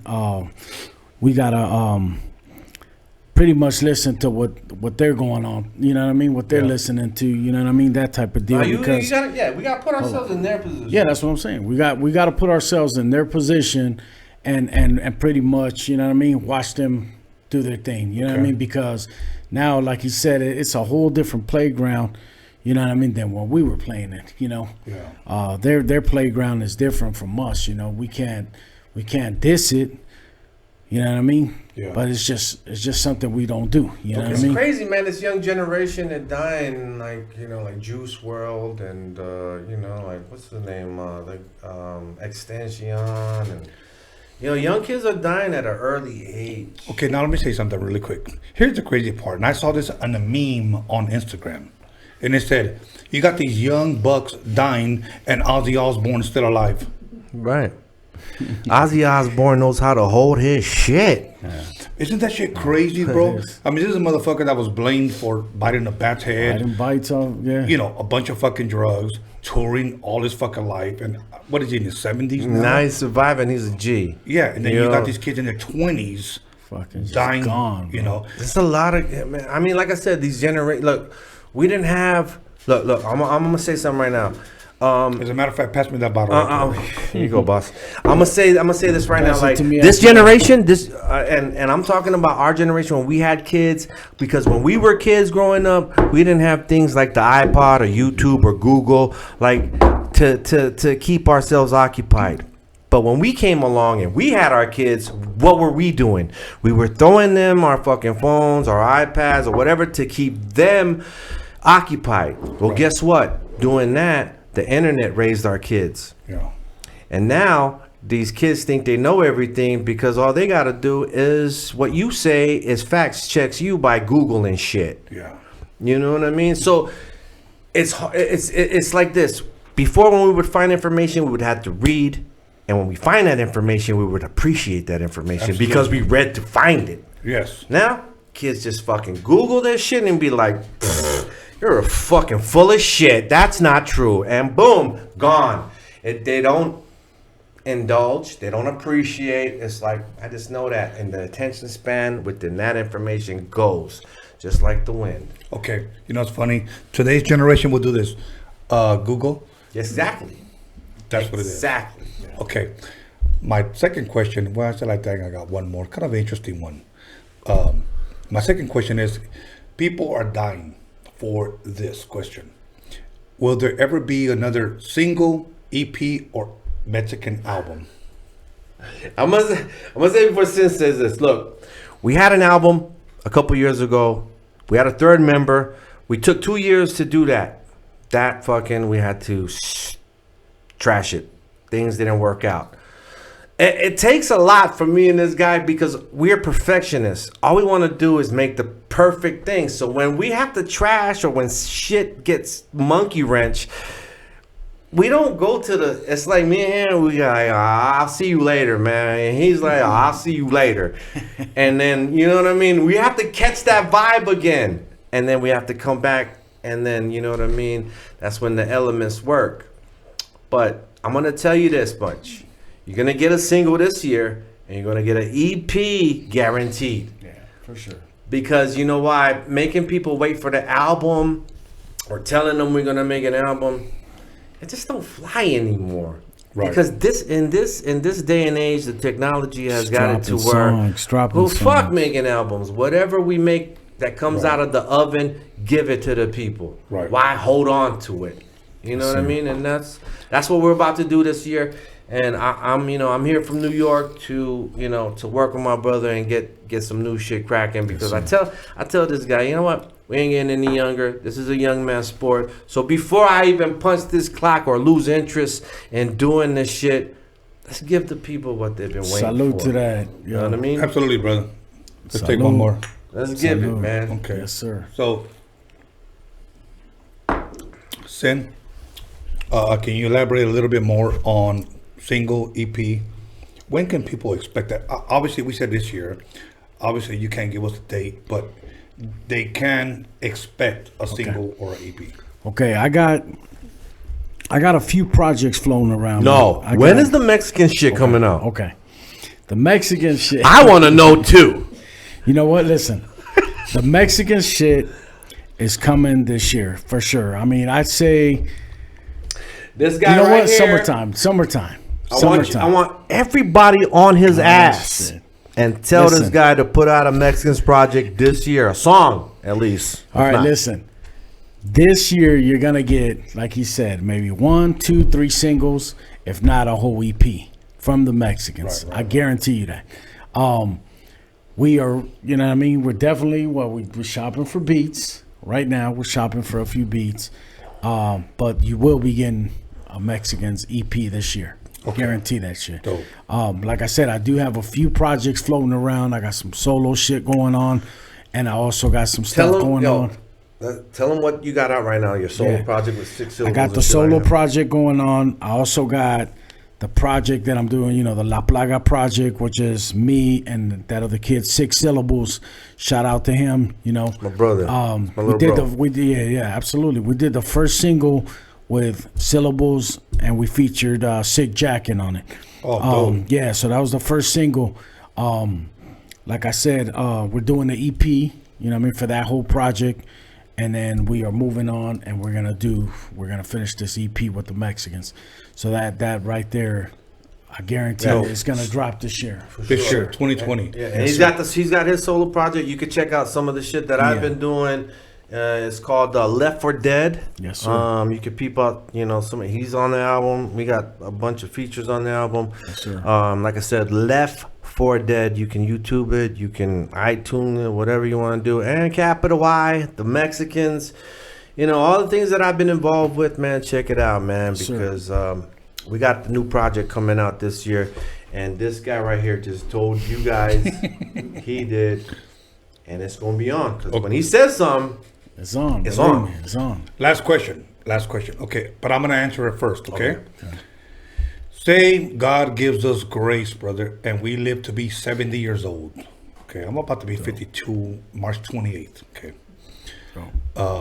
When you retire, if you want to call it that, when you're 70 years old, what do you want to be doing? Here's my thing. I either want to be owning a Mexican restaurant and just running it. That's my number one. Number two, either work at a library or work at a museum. Now, why do I say library and museum? Because my goal and my passion is to teach the next generation. Right. To share with them. Right. That's what I want to do. As a viejito, as a little old man, I want to be walking around a library with a fucking cane or a museum and showing them the dinosaurs or whatnot. Right. That's what I want to do. When we get older, we care more about the youth. Yes. But when we were young, we didn't give a fuck. We were careless. But the more I get older, the more I want to teach the youth or tell them our experience or tell them, give them some knowledge and shit like that, just like what you're saying. And I guess it has to do with time. You know what I mean? Because when you get older, you tend to not care about yourself anymore. Yeah. All you want to do is make sure that the next generation knows what to do. It's good, the right way. Yes, absolutely. What would you Same like thing, to do? man. I would love to have a Mariscos joint, man. Hell yeah. We're going to have a Mariscos joint. As a matter of fact, you guys be looking out for the Mexicans food truck. Because if it's in your party, then that shit is going to be fucking going soon, off. man. It's going to be coming soon. But yeah, you know, I love mariscos, man. I mean, that's like my shit right there. You know, if you see a lot of my posts, you'll see that you know what I mean. Yeah, man. Follow Sinful, the real Sinful. What is it? The real Sinful. It's popping up on the screen. They know it. Yeah, This guy right real here, Sinful. man. I'm telling you, he goes to eateries, and every time he fucking posts shit, man, he makes you hungry. Okay, let me say this. My favorite Long Beach spot, I'm gonna give it props. My favorite Long Beach spot to eat mariscos is Los Compadres. Los Compadres. Yes. Oh, You that's know on what? Anaheim. That's a good one. That's a good one. That is You know a what? bomb spot. I'm gonna give you They that got one. the best micheladas It's right good. there. It's good. Okay. I'm gonna give you. There's another one Go ahead, up tell right me. down the street from there. God, I can't think of the name right now, but there's another one right down the street from there, like a block and a half away. While you're thinking, I want you to promise me something. That the next time you're in town, we all go eat mariscos. Are you kidding me? Done. Man, I'm here for a month, man. We're going to come Done. smash you. We're going to kidnap you, dog. We ain't gonna wait a whole Absolutely. next We ain't time, wait you till know? I come back. I'm here. Yeah, We're because gonna he's get gonna be you. in town. Let's do it. Let's So, do yeah, it, bro. let's 'cause do I it. love Let's- ceviche, Oh, aguachiles, man. ostiones, campechanas, No, mixtas. before we end this shit, I want to tell you guys, like, this guy right here, man, when we were coming up, that's all we heard about as far as dope DJs, absolutely, bro. scratches, hip hop, high C. Man, this guy right here was a very influential person and a part of our timeline in our life. And I'm just honored to be here. Absolutely, and I man. appreciate Tony you A, bringing man. that shit, Samarica Hall, Yeah, man. I mean, I gotta give you props because Yo. you know what? When we were young, that's all we heard about. Tony A, I see DJ Quick. Yeah, you know what I mean, man. Well, let me he say was this, bro. killing it. Killing it. With all due respect, people know that I'm not good with compliments. Usually, when people give me, I want to hide under the table because I get really embarrassed. But I just want to say this from the bottom of my heart, man. Thank you. You're welcome. Thank you, man. And I'm thankful that you guys were here because having the Mexicans here on Roadium Radio has made my year. Man, I appreciate that, man. It's made ours, Really man. That's appreciate the way that, to brother. kick off 2020, man. Appreciate that, I'm glad we got a chance to do this. Absolutely. Man, when he told me, I was like, fuck, you kidding me? You know what Fuck was yeah, crazy? dog. See, this is the shit, man. I'm gonna keep it real with you, brother. I was getting tons of fucking messages, Instagram, Facebook. Yo, man, you know, you heard about Tony's show, right? Yo, you know Tony A wants you at that show, right? Yo, we've been hitting up Tony A, and he said I this. told him, And so now, when you say Tony A, you mean the Tony A, right? the wizard. So, Yeah, so when it got to that Tony point, A. brother, I said, you know what? All these messages, man. I go, you know what? It's gonna get to Tony, where Tony, I gotta hear from Tony. Yeah. You know what I mean? Yeah. And when you hit me up, brother, it's like it's done. You know what I mean? It's a done. You get all this shit all the time. Course, like all the time. so and so is gonna be, man. He wants you on the show. He didn't tell me that shit, bro. Oh man, I want to hear from Tony. Yeah. Tony, where's your restroom at? Patron's coming out my pee-pee tip. Hey, homie, I got you right now. But I'm gonna give a shout out to my boy Mario Rodriguez. Yeah. Shout out to and Mario. he's the one that told me. He goes, I got you. I'll connect you. And I go, Man. please, bro, please. Man. So we Man, made it happen. You don't need a middleman, dude. Next So many time for cats, man. I anything, want to man, shout out, man. Get at like, us, man. You know, Absolutely. the homie Joey Castillo. You know what I mean? Yeah. He's What up, motherfucker? man. Joey Castillo. You know what I mean? You know Him what? and his mom are watching the show. They're here from Wilmington, brother. So, you know what I mean? They're okay, in- you go first. Give your shout outs, and you give your shout outs. Man, shout outs to all my family out there. And you know what? Just be looking out for the new Mexicans album. Follow me on iMan562, Rudy Archuleta on Facebook. My boy Sinful, and give them the information Man. on where they can find you. Y'all can catch me at, you know what I mean? The Real Sinful, Instagram, The Real Sinful, or, Facebook, El Pecador. You'll find me there. Definitely want to shout out, you know what I mean? The whole Navarro family. You know what I mean? That are out there And you know watching what? us. I want to give you know. I want to send my congratulations to my mom and pops. That's his Yes, dad sir. and Yes, sir. his pops. I mean, his pops and his mom's 50th Man. anniversary, which is That's rare. Which is rare. Really rare. Stay together for 50 years now in this day and age. And that's Everybody gonna wants be to- big, man. We got Everybody wants to everything be a going baby down. mama and a We baby got- daddy single. We got banda, we got mariachi. Everything's going down that day. It's going down, right? Yeah, absolutely. It's going down, bitch. Shout out to the HCP. You know what I mean? The whole HCP. Shout out to 6 Syllables. It's going down, bitch. You know what I mean? All my brothers out there. You know what I mean? The whole La Plaga thing. You know what I mean? And like I said, shit, I can't think of And anybody a else. big fat shout out to my brother Tony for bringing us down. Tony Visions, man. Let me tell you, man, a Man, legend definitely, man. within Thank his you, own man. right, and much respect. And it's an honor. Thank you. Definitely, brother, man. I appreciate it, man. Now I'm gonna give from my the shout heart outs on- to my number one guy, John motherfucking Elkins. Okay, he'll be coming out with his lotion soon, his cologne. He'll be coming out with his G-string for you women. You know, sky's the limit for him. Slap that lotion on. And I also want to give a shout out to my boy DJ Media Clips, my son B Scanless, and none other than the motherfucking Mexicans from the Harbor area, Long Beach, in the motherfucking house. All day, baby. Okay. Tomorrow I'll be back in this motherfucker sipping on Patron. Damn. Okay. With He's gonna have to get a new bottle. We're gonna kill this tonight. Yeah. Chris the Glove Taylor will be in the house. Shout out to Chris. Yes, Chris the we Glove. hardly man. ever do. Well, this is my first time ever doing the Tuesday, but it's an exclusive interview. And the next time I'm in Brooklyn, I'm gonna hit you up. Man, take gonna stay with me, man. Yeah, take me to any dope restaurant you want. Whatever you want, I got you. Okay. Is there a toilet in here? I gotta go pee. Yeah, we gotta go take him to pee. So once again, my boy OG Big Wicked. And my boy MC Pancho, and if I mispronounce your name, if I butcher your name, please forgive me. I'm a little bit tipsy, but once again, tomorrow here, 7 p.m., Chris the Glove Taylor. Much love, much respect. God bless. The Mexicans are in the motherfucking building. You guys have a good life. Peace. That's it.